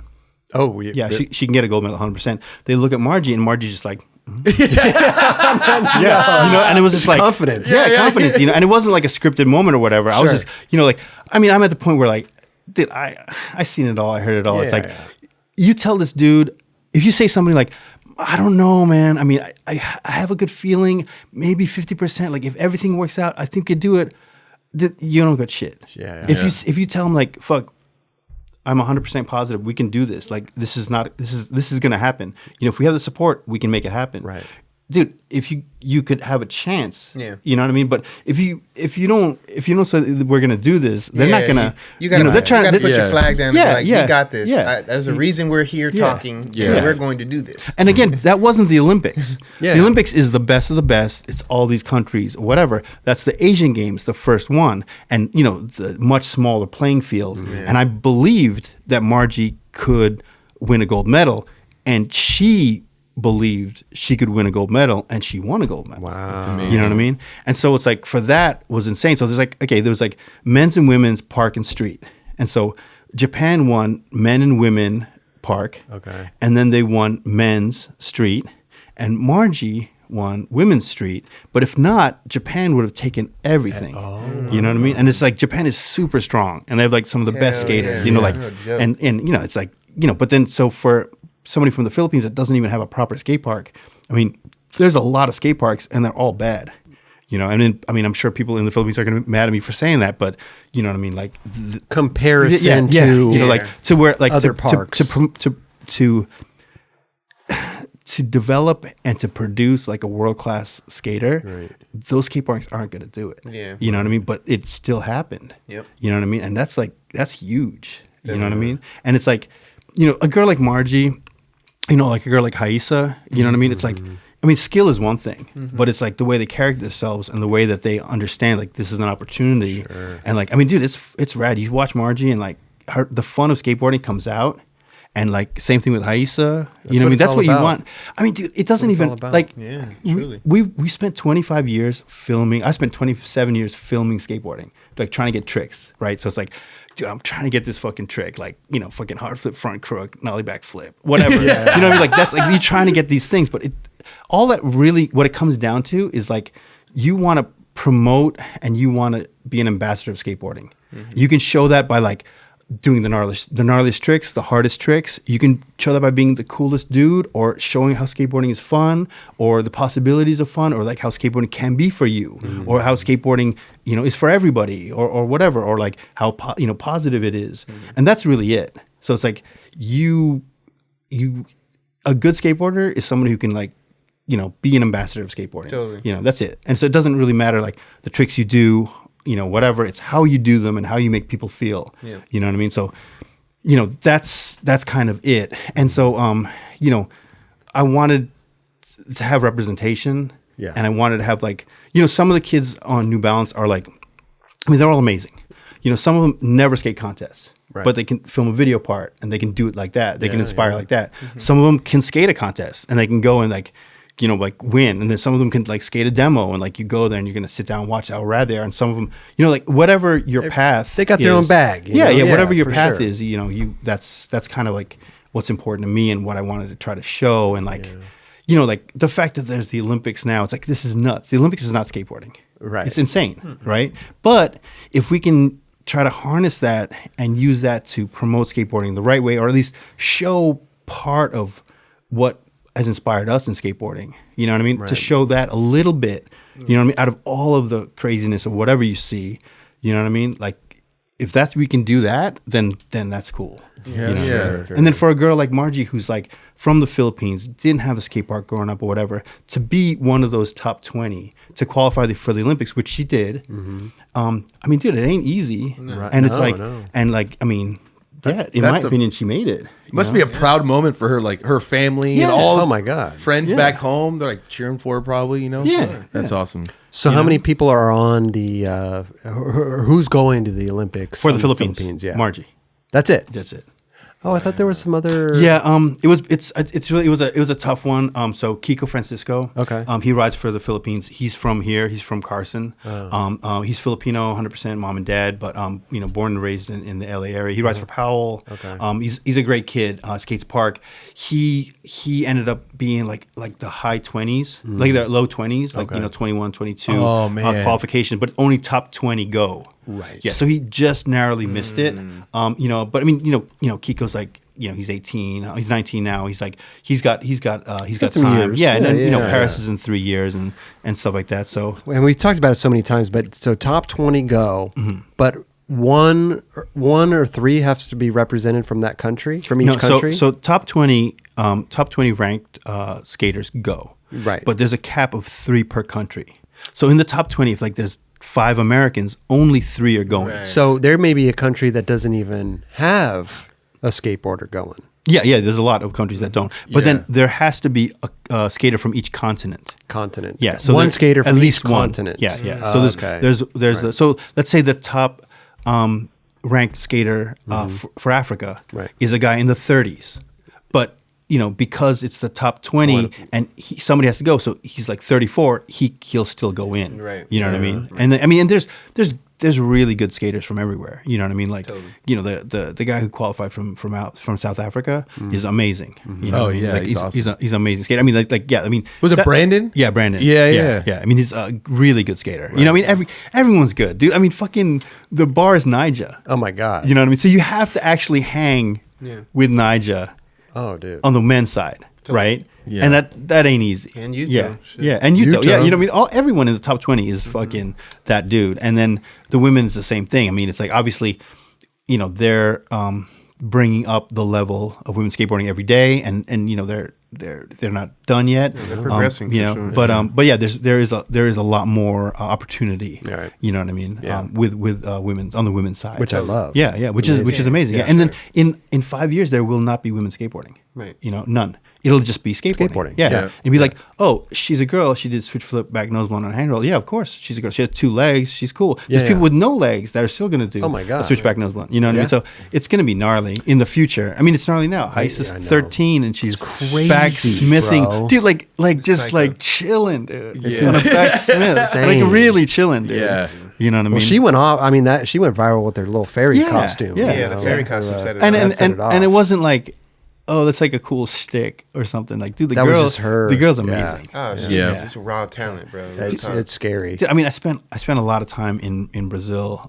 lately in the last couple of months, and like, dude, the scene is so gnarly, dude. I mean, skateboard, yeah. I just seen a dude on Instagram today, tray flip, front crook, nollie backside flip out. I'm like, somebody was like, oh, it's Brazilian. I click on it. Yep. Yeah. I was like, oh my God. Yeah. But it seems like they've migrated to Barcelona. There's a lot of Brazilians in There Barcelona. is. Bro. Like, and they know, like, that's a place to really be. It's like the mecca of skateboarding. I'm gonna get some shit done there. Well, I mean, they're trying to make it. Yeah. You know what I mean? Fucking amazing Hungry, bro. skateboarders. It's Hungry. crazy. Dude, and women skateboarders in Brazil, amazing. Yeah. There's like a super rad scene, and like, dude, like, not even just like the tricks, it's like the styles. You know what I mean? Like these women are ripping, and it's cool too because it's like it's just a new world. Yeah. You know what I mean? There's this girl Atali, she's really dope.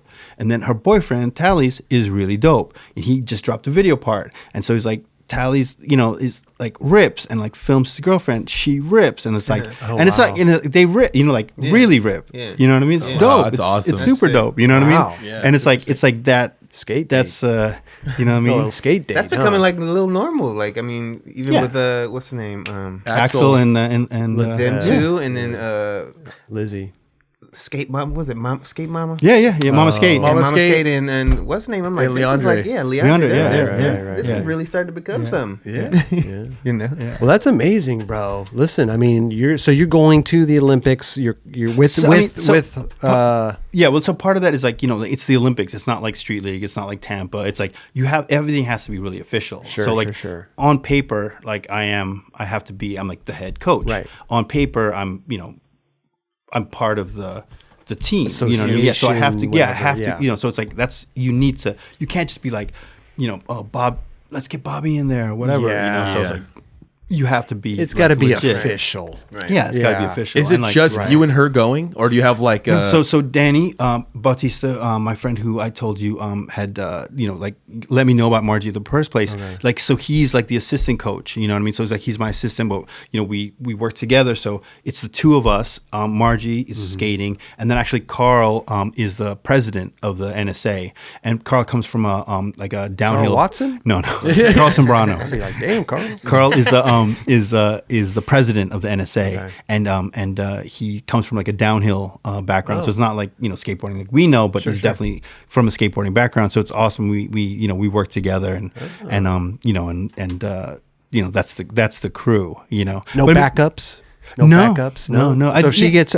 I'm not. I won't even say it. But you know what I'm. Yeah, you know what I yeah. mean. But I think across the board there isn't. You know, No? because it's like 3 people from each country sent. Right. And then it's not like if one person gets hurt or there's sick no or whatever. reserves, It's no no reserves. reserve. No reserves. Well, the Well, thing listen, is if you COVID. need me to be I'll Let's get you maybe we can get you a passport somehow, dude. Like Somehow? What do you mean? What's your knowledge of Filipino food at least? Beloit? No, what is it? Balut. Balut. If you can eat a bullet in front of me, then I'll get you a passport. I've never eaten it before. Do you have one? I'll eat it right now. I don't have one, but I can get one. No, you can't. Not in Venice. Not in Venice. I can. We can. Oh, you know the spot to get it in Venice? I can get you one in Venice. In Wow. Venice? Yeah. Really? Sure. No, I used to know a lot of man. What am I? Bulgogi? No, that's Korean, right? Bulgogi. No. Bulgogi is a Korean. Yeah. Adobo. Well, adobo. Yeah. Daniel Castillo. He'd Daniel always Castillo, say, "I'm gonna Daniel. go home, eat some Yeah. adobos." You know what I mean? Like, Well, he'd actually, always we're gonna go to Daniel's house. go take a bong rip and eat some adobo. Yeah. My buddy DL. DL, man. Amazing, though. Congratulations on all that stuff. Yeah, dude, Thank you, that's- man. I'm interested in it. I think it's going to be an interesting thing that's going to happen in skateboarding, you know? Yeah. Will it last throughout the 4 years and beyond? We don't know, right? It's going to, will it last a year and then trickle off and then maybe win the next Olympic? Like, we don't know. We don't know. I mean, anything. it's already in the next one. Yeah. No, We've it's not seen going that. Well, anywhere. what I'm saying is Yeah. The importance of it. Yeah, the importance of it Yes. and because what I hope happens is like I hope there's like a trickle down. An impact. You know, there's an impact where obviously you promote skateboarding, more skaters get involved, the skate shops. Like I hope that it's a trickle down all the way from the skateboarder who's probably making a good amount with endorsements and all that, and then it goes down to the companies, the skate shops. Yeah. Well, I mean, it'll be most pro skaters live paycheck to paycheck. Yeah, for sure. For sure. No health insurance. Yeah. So I'd love to see and working. and working. Yeah. So I'd love to see a shift there. You know. I mean, I want to see just more people pick up a skateboard. I mean, that would help. The whole. I think that's going to happen without that. Even It'll be being a said. boomerang effect too. It'll be like no matter how big the Olympics or whatever, it's the other side of it, like the core side or the skateboarding side. That's going to have a resurgence too, because people are going to be like, whatever the Olympics is, okay, I don't really want to deal with that. Right. You know what I mean? But I'm gonna fucking water this plant. I'm gonna strengthen this. 100%. You know what I mean? 100%. I mean, the thing is, it's so global. You know what I mean? Dude, I spent 9 months in Thailand.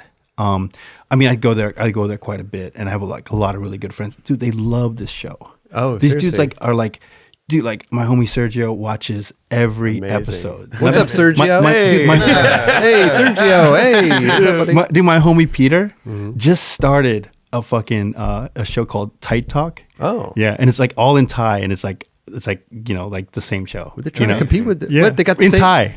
They got a Krob host and they got a Dubs. Yeah, and they got a kinda. Kelly. They actually do. I'm gonna my God. send it. Yeah, I'm gonna send you photos. Wow, Yeah, they're stealing our shit, Dubs. God damn it! It's flattery. Well, it's no, imitation. No. I That's love it, amazing. man. The more the merrier. It's like there's no people podcasting. Whatever, dude. You do your thing. Hell yeah. But it's in Thai. To touch on that, we always get hit up to have subtitles. Yeah. But it's. We're going on 2 hours and 30 minutes here, and it's very expensive to get every language subtitled. Might be cheaper to learn English. We've learned.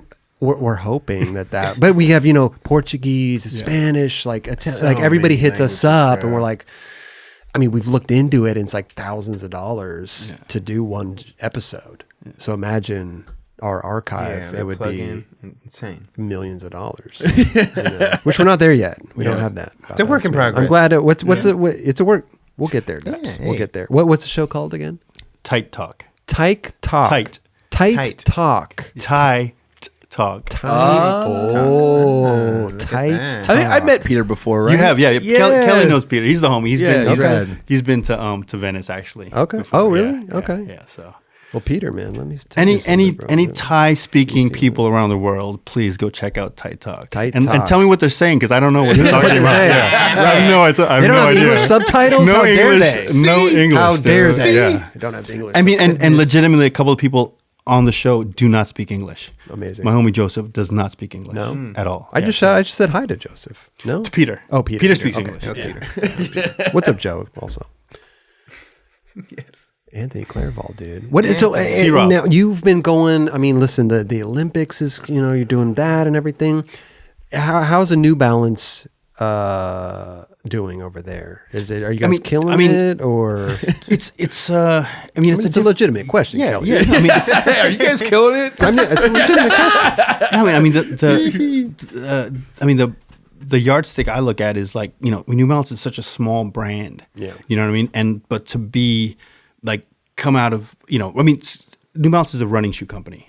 You know what I mean? So the onus is on us to prove that we can be committed to skateboarding and do the right things and, promote and support the right kind of skateboarders and give a quality product that works in skateboarding. Absolutely. And I think, obviously I work for New Balance and I don't want to be biased, but I believe that's happened. And whether it's Jamie Foy on one side with a pro shoe and Tiago Lemos on the other side with a pro shoe, these are two of the best skateboarders out. You know what I mean? Hell yeah. Regardless, like Tiago is He's the gnarly. fucking best. Yeah. Jamie's. I mean, and dude, these dudes are like Played in obviously Westgate. You got Westgate as a shoe. Yeah, so it's like it's a solid ass squad. Yeah. bro. Yeah. and these dudes are like, dude, Tiago and Jamie are great ambassadors of Gnarly. skateboarding. Dude, Westgate too. You know what I mean? So that hits all the things.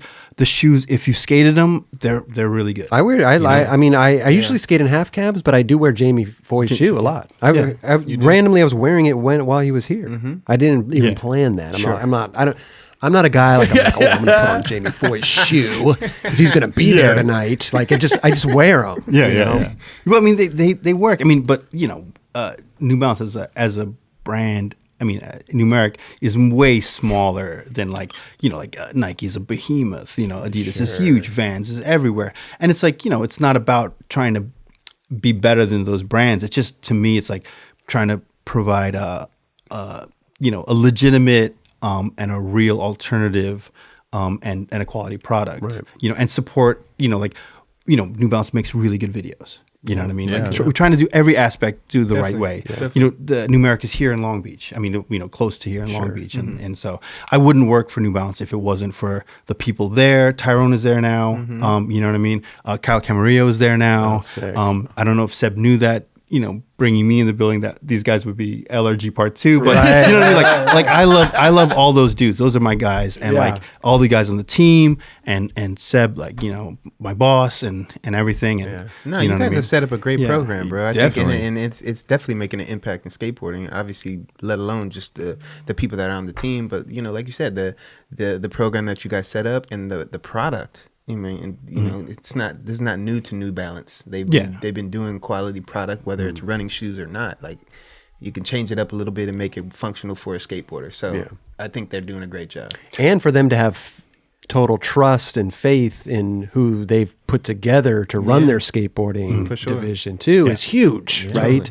I mean, I don't know, corporate, it's a whole other beast to work around. So and it sounds like they have total faith in you guys and trust. You have to have people like a Claravall and a Tyrone. In that type of environment to allure these skateboarders. Otherwise, absolutely. they're not gonna. Not that they're not gonna listen to some of these corporate people, but it's a meshing. It's not gonna mesh as well. Absolutely. You know what I mean? And I mean, and you gotta prove every day and with everything that you do that you're there for the right reasons. I think. Sure. You know what I mean? That's what I'd like to say, or I'd like to do. So. Well, you're doing what I mean? Definitely. You're doing it, bro. Definitely. Dude, Tiago's new shoe looks amazing. Hell yeah. Love that shoe. I've never worn a pair. Kind of have other obligations. And it's also hard for us to get New Balances, man. I got some. Tiago bless. I got some 20 off coupons for you guys. 20 off coupons. Oh, we'll trade them. We'll give them a discount code for our website, and then Yeah, we give you a discount. I got you, dude.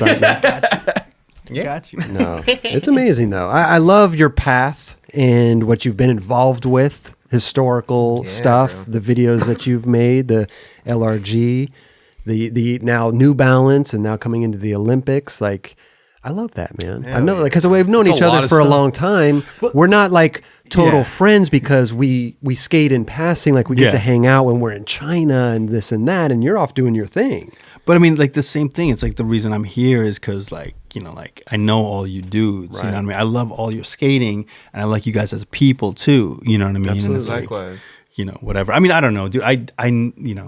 Whatever. No, like you're somebody from behind the camera. I'm somebody from behind the camera. So being here, is really uncomfortable. You know you what I mean? say, you're doing great. That doesn't, killing it. yeah, it doesn't look like it. No, but because it's like, we know each other. Or like, Sure, you know, sure. whatever. It's easy, Yeah, right? yeah. It's But I easy. mean, traditionally it's like, I'm the dude like filming and not Right. like, Right. Yeah. But I was telling you before the show started, like these are my favorite episodes, the filmers, the photographers, the team managers, the people behind the scenes, because the skateboarder, they're amazing, right? But there's a whole army that takes to make skateboarding happen. Yeah, you totally. know. So I It's a love team effort. Man, and I love the stories that come from behind the scenes and the out there, and the China stories, and bro, it's incredible, dude. Definitely. It's incredible, man. I love it. I don't know where I was going with that, but I love it. I want to say thanks for all you've done, even for me and Yeah. everything like that, man. It's like huge inspiration as a kid, and then get to know you and travel with you, and we're still doing it. Still doing it. Like I see you at all the Olympic stuff, and I'm Yeah. like, there's Claravall, It's amazing, dude. bro. It's amazing. I mean, that's the other thing too. It's like, you've been in skateboarding a long time, or like there's a pro skateboard or whatever. It's like, like the median age of these kids in the Olympics is like kind of 17, 16, you know what I mean? So it's like, they don't know. I mean, like Pretty Sweet, if you're 16, Pretty Sweet came out when you were like 8 years old. 8 years ago. You know what I mean? Like, so like you have to kind of reinvent yourself. And the only thing you have is like what you do and what you show. So it's like, you can't be out there and be like, yo, dude, I filmed 13 openers in 4-on-1. They wouldn't know what even that was. what? Yeah, exactly. Yeah. So it's like, it's really up to you to like kind of show, who you are and how you do things, And it's a whole new world to do that too. It's like the social medias and the like. many Our different skateboard outlets. industry has changed dramatically in the last 5 to 10 years. I don't know if 5 years, dude. I don't know if I could for real. explain to Margie just how amazing Ronnie Krager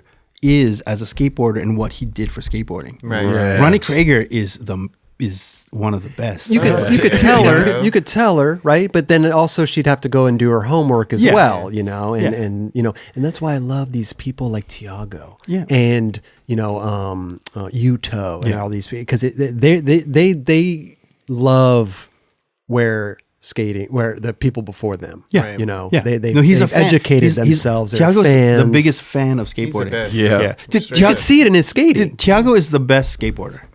He's the best Hands down.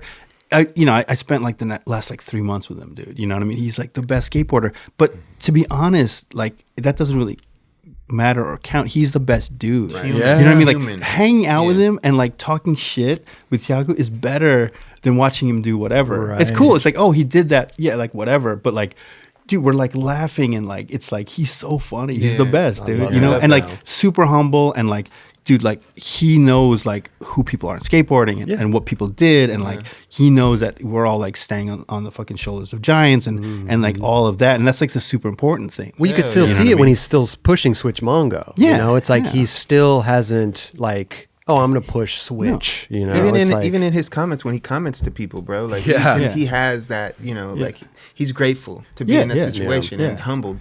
But I remember taking a photo with him at a trade show dumb long ago, and like I had no idea that this was gonna be Tiago that he is today, bro. But I mean, then I was like, man, I'm stoked for you, bro. Yeah. You're like here, like just already like, and not even knowing. But then Right. years later, I'm like, fuck, dude, this dude.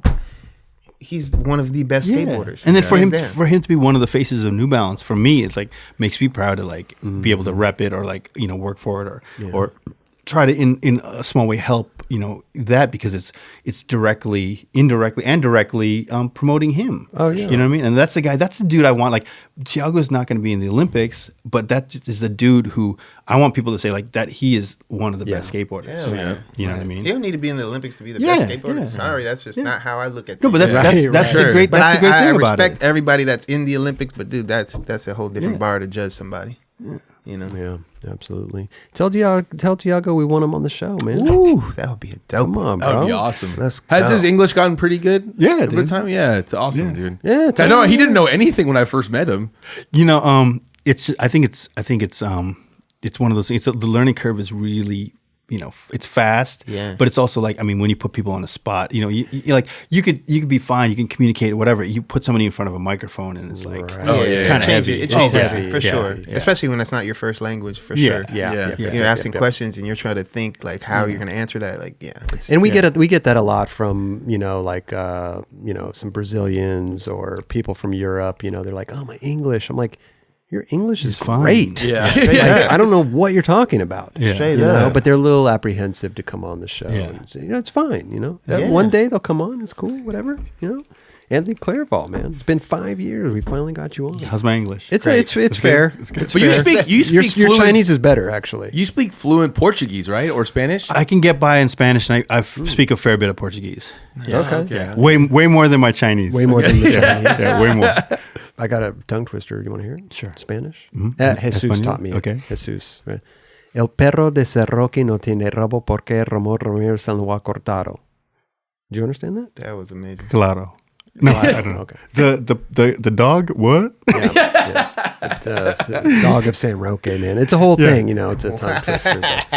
I love Jesus, dude. He's the best. Best, man. Yeah. He has a watch that is broken and one that works. It's incredible, dude. But that's it. I mean, that's it, dude. Like, it doesn't really, it's amazing all the things that people did on the skateboard and all whatever, but it's really the people that that's like who you remember, and that that's like, I mean, fuck, dude, it's, like July 4th is the anniversary of Keenan passing. You know what I mean? And it's like fucked up because, what is left is, short video parts. You know what I mean? There's some things that like you remember, like, fucking Switch Pop Shove It, and the Switch Crooks. You know what I mean? Like, these things stand out, but the person that Keenan was, for somebody like from New York, he was the best of New York. Him and Huff were the best of New York. And like, dude, he was the best dude. You know what I mean? Keenan was the best. He never had no attitude that whenever I saw him, you know what I mean? Like, super down to earth, Happy, like super, humble, and like, gracious. just like funny dude, like open to new experiences, wanted to know what was going on, like traveling and like digging shit, and like, dude, he's the best dude. And like, I mean, that's that's how he lives through us. Right. You know what I mean? And it's kind of, it's like, I don't want to be corny or whatever, but like, that's like this kind of things that like, that's important, man. Sure. You know what I mean? Yeah, no, absolutely. You can learn a lot from people like that. I mean, think about it, like those dudes a lot. No, I mean, he's a guy that you just meet one time, and you know, he treats you like he's, you're his best friend. Super infectious to the point where you're just like, man, I love you, dude. Yeah. Like one of those guys. His shit was shining. Yeah. You know absolutely. What I mean? And again, like you said, like, yes, amazing skateboarder, one of the best, did all these things, but the person he was is the real thing. And we were lucky enough to, be able to experience that or meet him. Yeah. You know what I mean? And then so that's like, I want to try to be, or pass along some of that positivity or some of that to like the generation. Absolutely. You know what I mean? Because that's, like I said, like, it doesn't really matter, like the trick. You could be like, oh, this dude did fucking switch Manny, switch Trey the first time, but like, no, if skateboarding. If he was a dick and just a person that didn't really like have that, so that energy. That's what it's about. I mean, that's what people watch this show. It's not like just a list of tricks. You know what I mean? Right. So, but. And we're just cool people, man. Cool people over here. For sure. Thank you, guys. Anthony, bro, thank you so much for coming on the show. Thank you, man. Sharing your story with us. We'd love to give you some 9 Club stuff to take home. Actually, I have some for you guys. You got I do. I got some for you guys. Okay. You're mentioning that. We got See what happens when you get guests back in the studio, Kelly? Yeah, we got a shirt for you dudes. Gifts. Hey, okay. And this You got is some shirts. Get this. This is Bro. That's nice. This says US Philippines. The Philippines skateboarding jersey. I'm gonna keep mine in the package. Are you? Did I fuck it up? Keep in mind. Is this gonna be worth some money? You guys can show. This one says like. 2020, but yours is 2021. It's Show 'em what it updated. says. Which is gonna be worth more money? Sure. It's gold, my G. So that's what Margie's wearing in the Olympics. Yeah, she has a jersey like this. Oh, it's actually like a actual jersey. jersey. Yeah. Look at Like that. New Balance. Yeah. 2021. That's 2021, sick. my G. Love Yeah. it. You know what I'm So saying? this is a Philippine. And I'm gonna get one to Daniel just before anyone says anything. Yeah, make sure yours is coming, Dia. you're a medium, I would think. If not, let me know. But I got you, my guy. There you go. know what I That's mean? tight, dude. Filipino power. We'll text Daniel you. Castillo, one of my favorites. Bro. You know what I mean? One of my favorites. Again, Straight up. great guy. You know what I mean? The best. Personality. The best. So good. Yeah. Bro. I used to be sponsored by Daniel Castillo. Really? Yeah, he used to sponsor me. Damn, dude. Daniel, put him back on. Put him back on the Before you team. got on chocolate. Before he was the one giving me boards, There you go, and dude. hooking me up. That's so I awesome. literally was sponsored by Daniel Love Castillo. that. Thank you for this. I'm bro. gonna reach out to you, Sick. D. You got these shirts. I got these Yeah. shirts for you. Yeah. Hey, thank you, bro. Where problem, are we a man. part of the Thank you, team? bro. Can we? Is this being sold or is this? No, this is not for sale, dude. Okay. You know, Dude, this thank is for you. you, Okay. dude. Thank know what I you, mean? bro. Wow, that's fucking rad. It's official. Jeez, I'm collecting all of them, dude. I got the Finland jersey. Yep. You know, Did you? Official? Lizzie Official. Lizzie Get is part Filipino. Is she amazing? But she's skating for Finland. Yeah, Yeah. I think Dad's family's from Finland. Gotcha. I commented on the jersey. I said, "Listen, I love that. I like that." The guy hit me back. He's like, "We got one got you, more. I dude. can send We it to got you." one left. Yeah. The So dudes, I the dudes from Finland are Bro, they're really cool, great. super cool. They're great. Yeah, I mean, I met so many dope people. You know what I mean? Like through this process. Well, we're all and, skaters. you know, We just never yeah. really come across each other. You know, all like at- skaters are cool for the most part. well, like trade shows and all this stuff, right? We run into each other, Yeah. but there's a whole world out there. There is. And I'm collecting all the jerseys. I got bro. you, dude. I got so two. Every NSA around the world, please, size large. Yeah. Oh, there we See go. Rob. Our you know, our you got- address is on our Step our up. website. Team Little Holland, P.O. South box. Africa, Or just DM me, bro. Japan, You haven't got one from USA yet? Brazil. I haven't gotten US. Josh, dude, Josh Freberg. Oh, yeah, Josh Team Freberg. USA. Josh Freberg. Yeah. Dude, Wait a minute. I got Let's I get got these dudes. Philippines and Finland, and I don't even have a USA one. I Unbelievable. don't know what to say, dude. Hey, I don't know what to Josh, say, I dude. think something's coming in the mail. Dubs, can we trade? I want the one in You the want back. the one? No, I'm just gonna. We could trade up. They're exactly the same. I'm just gonna get. Dubs is smart though. See, he kept his shit because after it could be worse than after Margie. Margie, Why is are that her you name? right crumpling all up like that, dude? Fold it sorry. all nice. No, I get you. I'll get you another one. Sorry, Chris. I'll get you another one. Will you get yeah, me There we one? go. Okay, this is a. Yeah, He wants it in the package too. that's a large. I might need a medium. Dude, I have mediums. Do you? Yeah, I have mediums. Don't worry. Yeah. This is a big large. They come. I'm just saying. This is like a small, Tiago Lemos small, large. medium, large, extra large. All four we got. I got you medium. I might need a medium. I got you. Yeah. I'll get you medium and a large. I love this guy. Yeah. bro. Yeah. See, Do you have Marge? Team manager. Do you have a Marge? A Marge? Sure. I'll wash it. I'll wash it a once. Marge. Medium, in between medium and large. Medium and large. Extra medium. I've never heard of a Marge. No? No, I've heard of a schmall. No, Have you heard a of schmedium. Medium. Yeah. Extra medium. Medium. Extra Extra mediums. medium. Yeah. Well, I would love to return the favor, bro, if you don't mind. Well, We'd to be love honest, give you- no, no. Some people have asked if they can get mugs. That's what my request. Wait a minute. They would give- Wait. So, They're like, can you get me a nightclub mug? how many do you need? 2. I don't know if we could do that. Which they can share it. Which ones do they? Of course, they probably want them to switch. I have no idea. You don't know? I have no idea. Kelly- I was told. Danny, my assistant, Okay. told me that to tell Chris that his voice is really calming and relaxing. He really likes his voice, and that Danny. he wants a mug. Danny, just for that compliment. I love compliments, man. Just for that compliment, you'll get a mug. There you go. Not one, but 2 mugs.